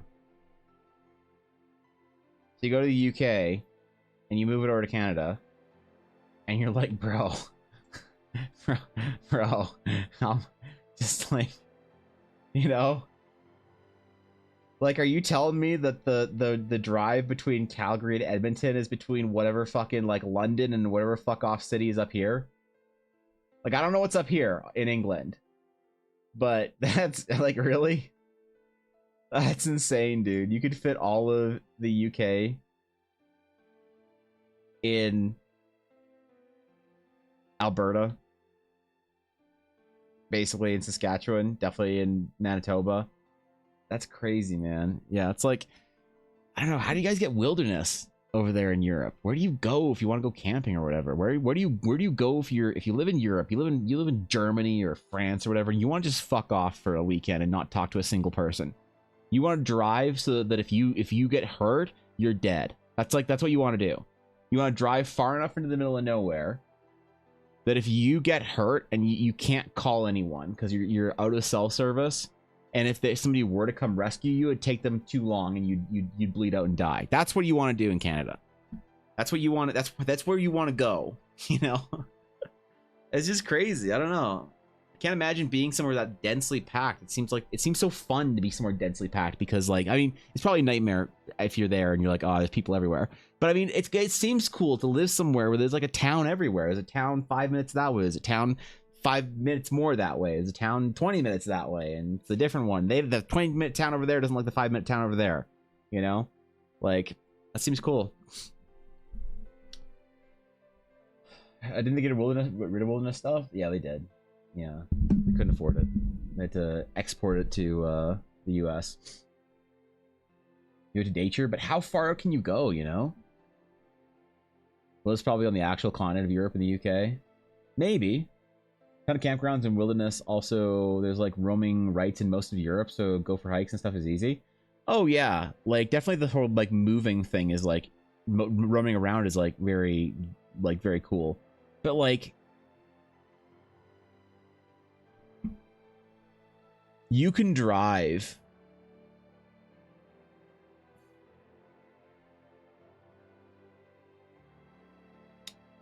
I don't know. I'm thinking of places in Eastern or in Western Canada that people would know maybe. You can drive to like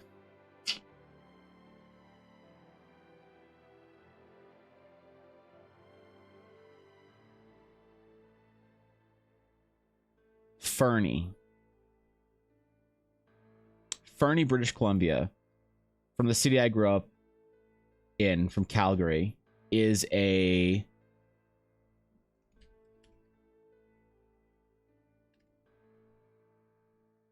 probably about the same for me, but it's like a 4-hour drive.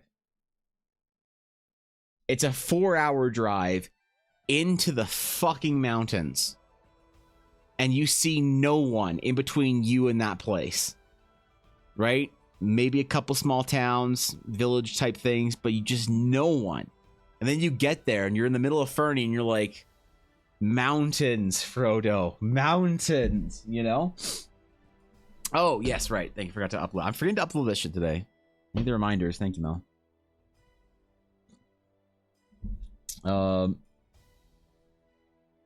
Most Western Europe, roaming as in you're allowed to walk across farmlands and fields properties without trespassing repercussions, but there's great forests and campgrounds. You're allowed to walk across farmlands in Europe? Is that a good or bad thing? Because you could tell me that roaming rights are either bullshit and awful or amazing and good, and I would believe you. Like, do people just trash farmers' fields, or are people generally pretty respectful about it? Because that could suck. If you've got like a big like field or whatever, and you got like fucking hippies waddling through your fucking field, just camping and shit, you know, or whatever. That I could see that getting real old, real fucking fast, you know. Respectful, that's good. Yeah, maybe just like culturally, it's something you can do over there. You can't do that shit in North America because you got allowed for like roaming rights. People will be driving their fucking, you know, Ford Raptors straight through your canola field or whatever. It's not going to be like an elderly man. It's not going to be like, you know, the fucking like Cedric Dickory or whatever. Like Cedric Diggory's dad. What's his dad's name? You know this scene? When you talk about people roaming in England, I think about a bunch of elderly aged men, right? Who look like this. You know? Big flat cap on, big old bag, you know, trousers, whatever, wandering through the plains, the big walking stick, you know, like all of that, like tweed jacket or something. That's what I think of. So it's probably okay to have roaming rights where that's the average individual's experience. Now, roaming rights in North America where you have the access to the Ford Raptor is probably not going to work out. That's probably, yeah. I could see that being a problem.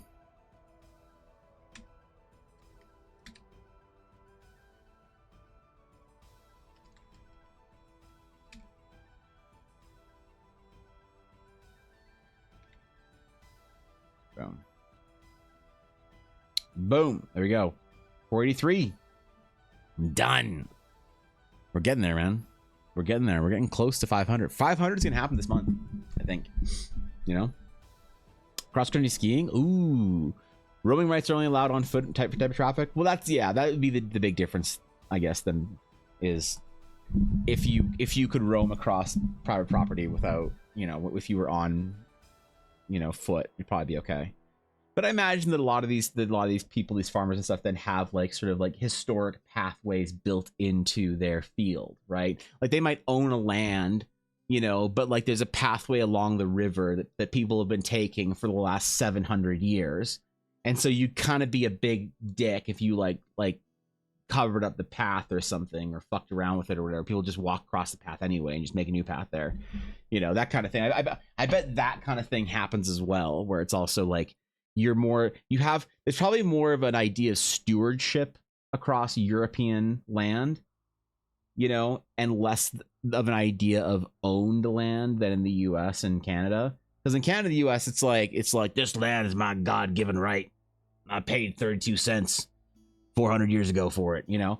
But in Europe, it's like, yeah, this land has existed and been stuff long before I own it, you know. And it's probably like it's more historical too. It's like why Guapo said France sucks, because he said all the forests in France are like Roman planted and not actually like wild forests. Now French people probably get super angry about that, but French people are like, French people, you need to shit talk France once in a while, because if a French person doesn't get angry about you shit talking France at least once every week, they get bored. So it's probably okay to say that. You know. So says Guapo. He's the one who lives there, man, not me. But no, but like I guess you have that like that sense of land being like beyond your whatever. Yeah, Jesus. Yo, holy fuck. Gundale, thank you for the $10. I appreciate that. Thank you. Holy shit. Dude, I never get donos like that. That's amazing. Thank you. I appreciate that. And that means a lot to hear. Thank you. That really means a lot hearing that. That's a lot. Thank you, dude. I damn, bro. That means a lot to me. I get in my head a lot, you know? And sometimes hearing some kind words like that reminds me, you know, reminds me that maybe it's worth it a little bit, that somebody's out there that appreciates it, and that keeps me going. It really does. So thank you for the 10, and thank you for being super nice. That really does mean a lot. I appreciate that. Seriously. Cheers, dude. Damn, fuck, I appreciate that. Dude, that got me, that hit me in the heart real quick there. Just that, I wasn't expecting that. I roamed from Hurstmon Cukes. Hurstmon Cukes to Pevensley Castle with friends. All of the fields took 4 hours and change. Is beautiful. That sounds cool. You know, no pre-made pass. That's all right. Hurstmon Sioux. Now I believe that there is yeah, this is currently pinging off of the Twitch North America West server. So all French words are pronounced phonetically out here. Yeah, that's the thing. It's rough. It's rough. All those X's, all those silent R's and E's in French. Yeah, those are all literal. You know. I'll say the UK too. Though, really, is it? There was like, what was the noble title that people's minds were blown that Marquis. When I pronounced a Marquis as a Marquis, and some fucking English dudes adjusted their glasses and they're like, it's actually Marquis. It's a Marquis, Evan, not a Marquis. And then the French dudes in chat adjusted their glasses, and there was just a glasses adjusting war in chat. It was amazing. I got to be there for it, man. It's like at the end of that conversation, they were all willing to like sink the channel. They were so mad at each other. Welcome, Viddy. What's going on, bro? How was your week, Viddy? Good to see you, homie. Ah, fuck. A TTS got me, gun dealer. That TTS got me. Thank you again for that. It was very kind of you. Marquis is so much better. I think it is. Viscount is a good one too. I need to have more noble titles for Eldara, because currently I have dukes, I have duchesses, I have barons and baronesses. I don't have earls or earlesses because I don't actually know what the feminine earl title is. I definitely know it's not earless because I just made that up. I'm pretty sure. So yeah, I need more noble titles. Maybe some like Northern European ones or some Slavic titles. For being a Ukrainian kid, I actually have no idea what Slavic nobility titles are. Slavic noble titles. What do they have in Slavia?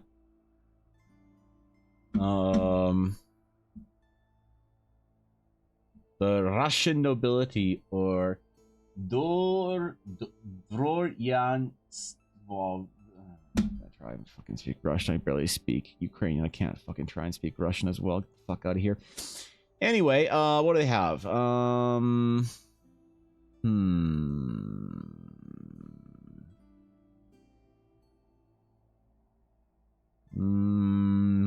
Not seeing a list of titles. Organization. All right, here's where we go. In old Slavikia, the old Slavic lands, in old Russia, you had princes, counts, and barons. Well, that's boring. Hereditary nobility inherited all legitimate male line descendants of noblemen. Personal nobility granted for the life of the recipient only. Ooh, maybe a personal noble. Estateless nobility obtained without the grant of a landed estate. Ooh. Unlike the ancient nobility, which was exclusively hereditary, remaining class of nobility could be acquired. You could buy nobility? Damn. Prince Duke. Okay, so they had a Marquis. A Marquis. Sorry. I meant to. Yeah, the Marquis. The Count and the Baron. They also had the Homestick. I don't know what that means. Baltic noble cooperations of Courland, Livonia, Estonia. Also, where else we got? Medieval fiefdoms from Germany. Blah blah blah. Vassalage to the Teutonic Knights. Yo, the Teutonic Knights, best Age of Empires 2 castle unit. Don't come after me, please don't. I'm memeing. What else? Yeah, we don't have a lot of other noble titles we can go for here. Eh? Might just be Lady. I think it is. Yeah. Using good. It's been a self-improvement week. What? Vidi, inspire me. What have you done this week that you've had to push a limit on, and you gained a victory in some small or large way? It can be as insignificant as possible, but if it still maintains a victory, a meaningful victory, what's one thing that you did that you're proud of? Allow me the gift, and grant me, I beseech thee, the right to also be proud of you for it. That would make my day. A bad guy bought half an island and called himself the Marquis. I should do that. I should buy Epstein's Island and call myself the Marquis of whatever it's called. Can I buy Epstein's Island? Let's see. Can I buy Epstein's Island? Damn it. Billionaire investor buys Epstein's private island for $60 million. Who the fuck bought my island? Steven Deckoff, the founder of Black Diamond Capital Management? What a dick. Plans to build 25-room resort on the island? God damn it. I wanted to buy Epstein's Island, become the Marcus of Epsteinia. Fuck. Damn it. I would have built my Epstein Palace. Shit. Egyptian Pharaoh. Pharaoh's a good one too. Yeah, Pharaoh's a great title. I need like lower nobility. Italians did all the time in the Renaissance, especially Italian city-states and non-merchant lords of Mediterranean Spain. Yeah, they knew what was up, man. They knew how to do nobility well. It's not much, but it's been very difficult to write music for at least an hour every single day the past week and try not to delete anything. Dude, your composition stream, was it last night or the night before? I forget. I apologize, but I was there for a while and it was good. I was enjoying it. That was good shit, man. Congratulations. Trying to be consistency. You're right. It isn't much. It doesn't sound like much, at least. You know, what's an hour here and there? But no, that's a lot. And consistency is very difficult, right? I would say that I am more impressed by the person that generates consistency to go to the gym for 15 minutes a day, 7 days a week, or 6 days a week, than the person who managed to go to the gym once for 3 hours, right? Like, just to me, that's more impressive. Consistency is very difficult to build. So congratulations, man. I am proud of you. That's difficult, you know? It might not mean a lot in the moment, but the proof of consistency is valuable like no other treasures or riches in the long run. So that's awesome, man. I'm legitimately impressed. Good job. It's probably the government is selling it. Yeah, someone bought my fucking island, dude. I would have bought Jeff Epstein's Island for $60 million.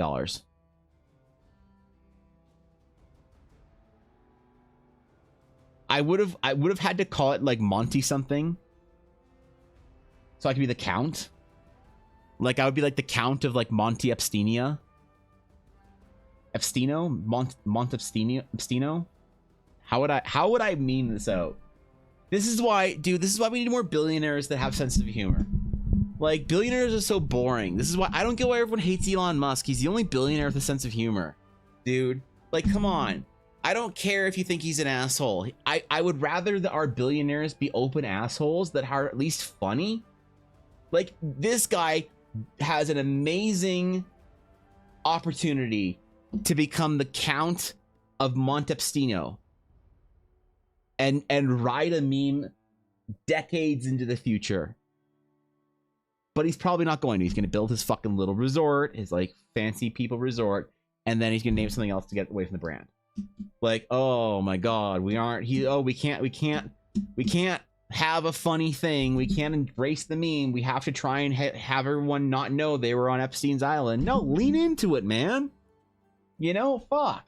At least have a sense of humor. Like, let's face it. You got $1 billion. You can't spend 60 mil on a joke. Right? Like, here we can visualize this too. So if we have you have 1,000,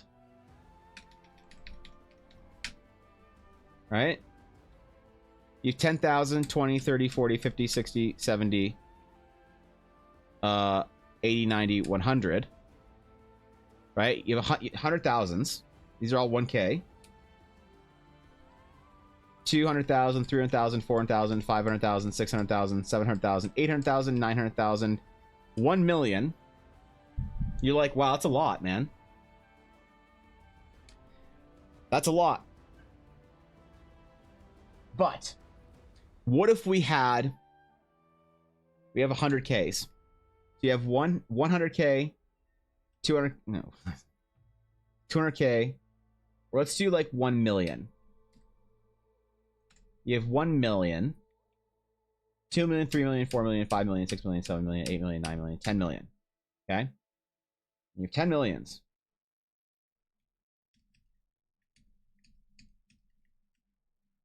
Two, 3, 4, 5, 6, 7, 8, 9, 10. Hold on. 10, 20, 30, 40, 50, 60, 70, 80, 90, 100. Okay? So you have 100 million here. 200 million, 300 million, 400 million, 500 million, 600 million, 700 million, 800 million, 900 million, 1,000 million. Now let's see, what's this guy's name?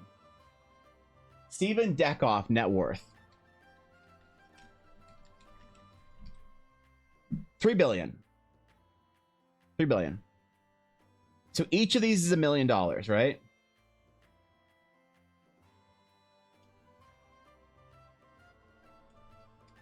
Two of those. So these all represent $1 million. You're Steven Deckoff. You buy Epstein Island. And you need to delete. You need to find 10, 20. Wait. 10, 20, 30, 40, 50, 60 million dollars. All right. Now look at your net worth. Guys, spot the missing 6 million or 60 million. Spot Steven's missing 60 million. Try it. Tell me where it is. Tell me when to stop. So we know where his missing 60 million is. That's right. That's right. He could have spent $60 million on a meme. There? Yeah, you were right. You caught it. He could have spent $60 million. All of these are his $1 million. And all he had to do was spend 60 of them on one of the greatest memes to ever survive humanity. Okay? I respect any billionaire willing to have a sense of humor. And like I said, you're right, gun dealer. Love him or hate him, Elon Musk is a memer. I don't care if the billionaire is an asshole. You know, it's like this man made a company where he built an electric car, did the impossible. Then he built a rocketry company to send things into space. Then he took his electric car, put it in a rocket, sent that into space with a spaceman in it and a thing on the dash that says "Don't panic." Like, that's funny, right? Like, he's willing to lose it all for a fucking joke. I respect that. He might say some shit where I'm like, you know, whatever. That's fine. Like, okay, let's not get mad. Let's just like live our lives. But I respect that. When you have like Bobby Kotick being like a billionaire out here being like, I have to preserve my wealth so that I can invest in a greater opportunity and hyper growth in the future so I can create net worth that would be generational wealth. You're like, dude, just do something funny. Just do one thing that's funny. Okay? I'm fine if billionaires exist. I'm not one of those people who's like, there should never morally be a billionaire. I'm fine if a billionaire exists if they're funny. Imagine it's like in like the net worth of Twitch streamers. I'm like an average Joe, maybe. I'm in the top like 10% of all streamers on Twitch because I get like an average of 20 to 40 viewers. You look at like Ms. Kiff. He is Twitch billionaire status. And what is he doing? He buys a gym and is holding MMA fights with his Twitch wealth. At least it's funny. Love Mizkif or hate Mizkif, at least he's using his Twitch wealth for a fucking meme. And I respect that. You know, we got DD MMA fights, you're right. You're right. I should fall optimistic if. Nah, man. Like look at that. Look at all the. Look at it. Look at the missing millions. Oh, there it is. There it is. We found it. Boys, we found it. There's the missing 60 million. You know? Which D&D creator do you think you can take? Which D&D creator could I take?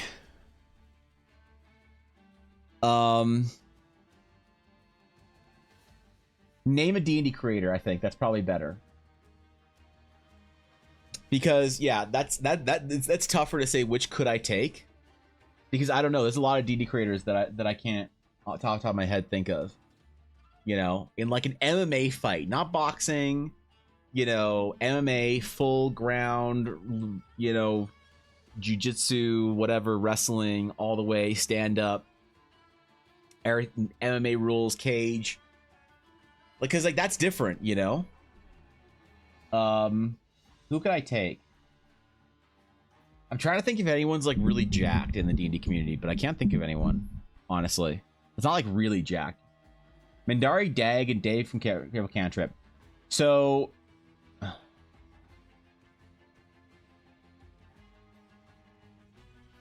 man, those would be very different fights. If I had to fight Mandari,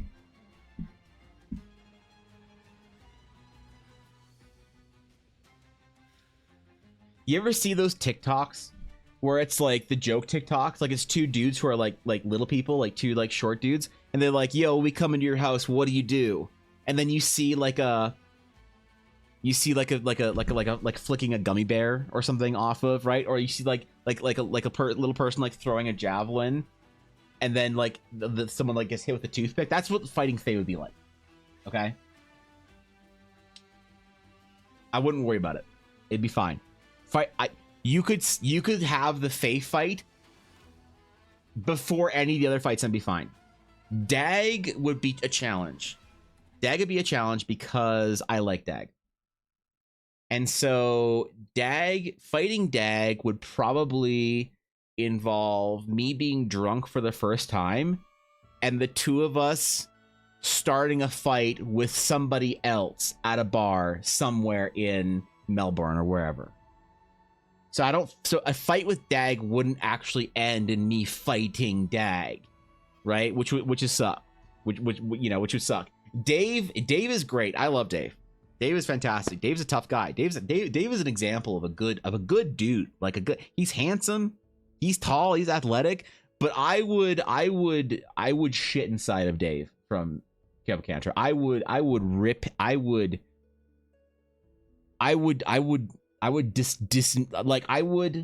disassemble him on a molecular level. It would be unfortunate. All right, it would be like a 14-year-old anime watcher's first body pillow. Yep, it'd be a slaughter. Joe Manganiello fighting me. Could I take Joe Manganiello in MMA? Depends on how much tea he's gone on after he divorced his wife. Yeah. That's the question. Middle-aged dudes are tough, man. Because sometimes they're like a middle-aged dude, and sometimes they go on a lot of tea and they rogan out, and then they're tough. So he might turn me into a fucking silly string or a silly string can or whatever and spray me out of it on the wall. Or he might like ask me if he can interest me in car insurance. It goes one way or the other with old dudes. So, you know, it really comes down to if you're trying to figure out who can take who in a fight, it really comes down to who's been hit in the face more before. That's all it comes down to. You know, unfortunately. Have you been hit in the face a lot? Yes. Have you been hit in the face a lot? No. Probably the guy who's been hit in the face a lot can do it.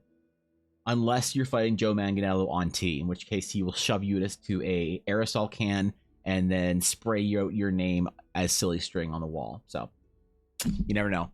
Anyway, hey, just message to all the billionaires in chat. If you guys have this many millions, if your net worth is worth at least $3.94 billion, or sorry, $2.94 billion, and this is how many millions you have, consider spending at least a couple of them on a meme. You can delete like $2 million on a great meme. And like, look at how many more $1 million you'd have. Look at that. Look at all the million, like just guys, like invest in the meme, man. You know, you'd be fine, bro. You'd be fine. All right. That's it. No more stream this week. No more stream this week. It's over. It's done. We're finished. We're finished streaming. We're done. I survived a week of streams on Twitch, AMA. Ask me anything.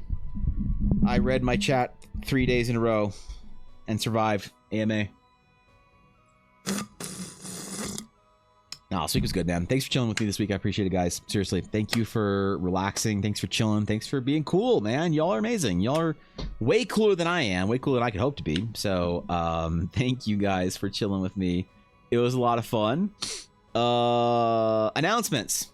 Patreon has come back. And I haven't done an official announcement for it. But Patreon is back as of today, I believe. Unless it auto-canceled again, which would be not cool. Okay, so Patreon's back, and it's gonna be really exciting. I have a bunch of stuff to send out to people from last year, like old stuff that got bounced back and bullshit like that. I'll be messaging them in the next week or so. So there's that. But also, yeah, the new Patreon changes are gonna be pretty pog. It's gonna be a kind of a developer diary. I'm gonna be posting a lot of stuff specifically on Patreon about like class development and like work in progress stuff. And it's going to start probably on Monday, the first day back for work, for hard work on Patreon for March. March is going to be a great month, I think. It's going to be a very busy month. I'm going to be back to Patreon, back to commissions, back to a lot of things. You know, a return to, I've been struggling at building a return to normality for myself, for my workflow and stuff since the late last year. You know, and I feel like February was a real big turning point for me in a lot of ways. There's still a lot of things that I'm struggling with right now, which, you know, people don't give a shit about on stream. You don't care about hearing about that kind of stuff. It's like, it's just fucking woe is me bullshit. But what I think people do care about is what it means for you guys as viewers and supporters. And now it's going to hopefully mean more stuff in the guild library.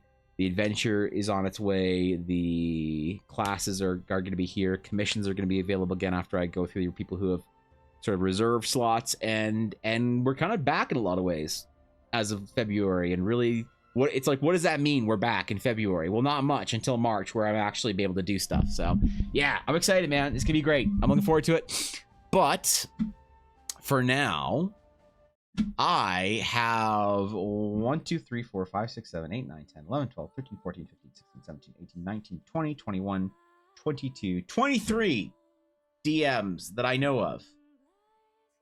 Let's check requests. 24, 25, 26, 27 individual DMs I have to get back to you today. So I am sorry. I will be available soon. All right. I will be available to my friends and guild members. I will be available soon. I promise. But hey, have a great week. Weekend. Sorry. Do whatever you're going to do. You deserve it. Love y'all. Remember that. I'm rooting for you. I really am. You know? Sometimes somebody on the internet will say like, hey man, you got this, I'm rooting for you. And I'm like, oh, that's sweet of them to say. But no, I'm personally invested in the success of everyone in our guild. It's like a Warcraft guild, you know? It's like somewhere between a family and a group of friends and whatever. And yeah.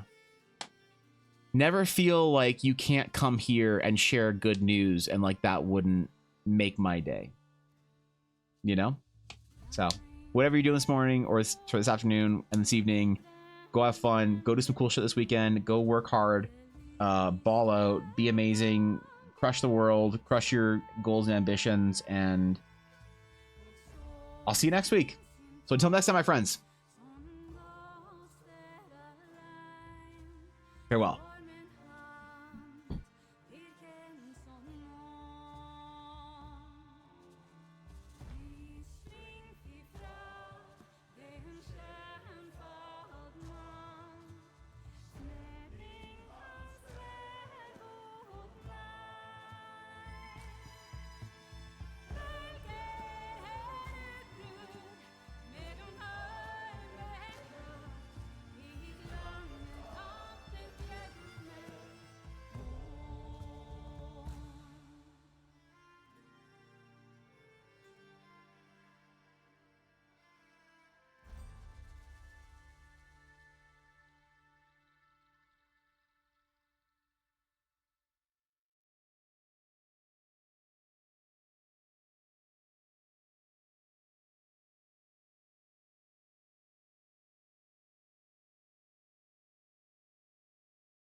said I'd stream for 4 hours today.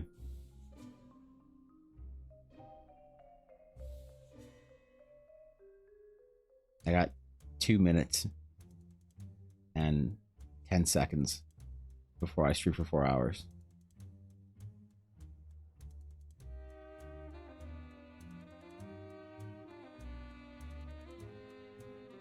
I don't have to do, bro. I don't even care if I have hat hair.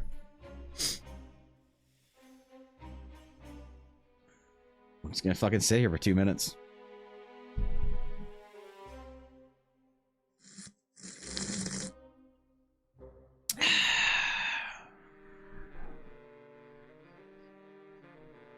I'm gonna take the night off. Even though I have so much work to do that I kind of want to puke. I want to take the night off.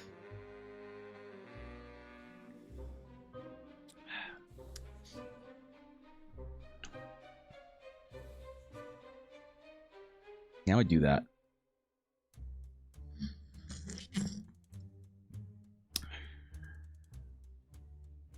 This is dice advertising music. Shut up, Ella. No one wants to buy your fucking dice. Start watching Delicious in a Dungeon. Is it on Crunchyroll? I'll watch some of it today. I have to figure out what to do with my time outside of work.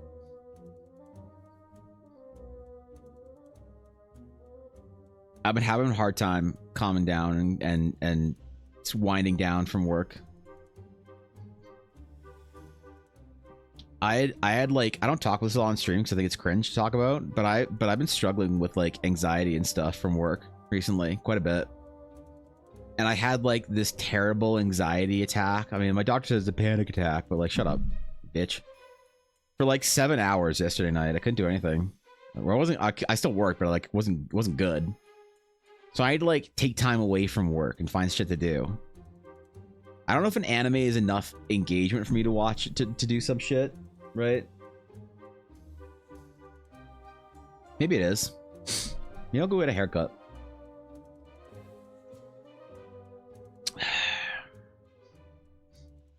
Yep. Netflix. All right. The book me one. Nah, I don't want to go for a fucking haircut. My haircut was $75 last time I went. They upped that motherfuckers upped that price last time. $75 with tip this time. It was 60. It used to be 65. And you know what? When I first started going there, it was 50 with tip. And then went to 65 with tip, and I was like, where else am I gonna fucking go? Like my hair's fucked in the back. I have these like weird cowlicks, and nobody does a good job except for my one homie over there that does it. So I was like, I'll pay $65. I'll just get my haircut once less a year. And now it's fucking $75 for a haircut now. Come on, man. Like maybe when I had like 600 subs on Twitch, I could yeah, come on, bro. I'll cut your hair. I'm thinking of buzzing it. I'm actually thinking about buzzing it. The buzz is a good look on it. The thing is, you can't be fat. Like you can't be as fat as I. Now I look fatter than I am right now because I'm slouched in my fucking chair. But you can't be as fat as I am. You can't be as fat as I am and have a buzz cut. Then you look like a fat guy with a buzz cut. So well, I could do it. You can always buzz it. Doesn't work. That's true.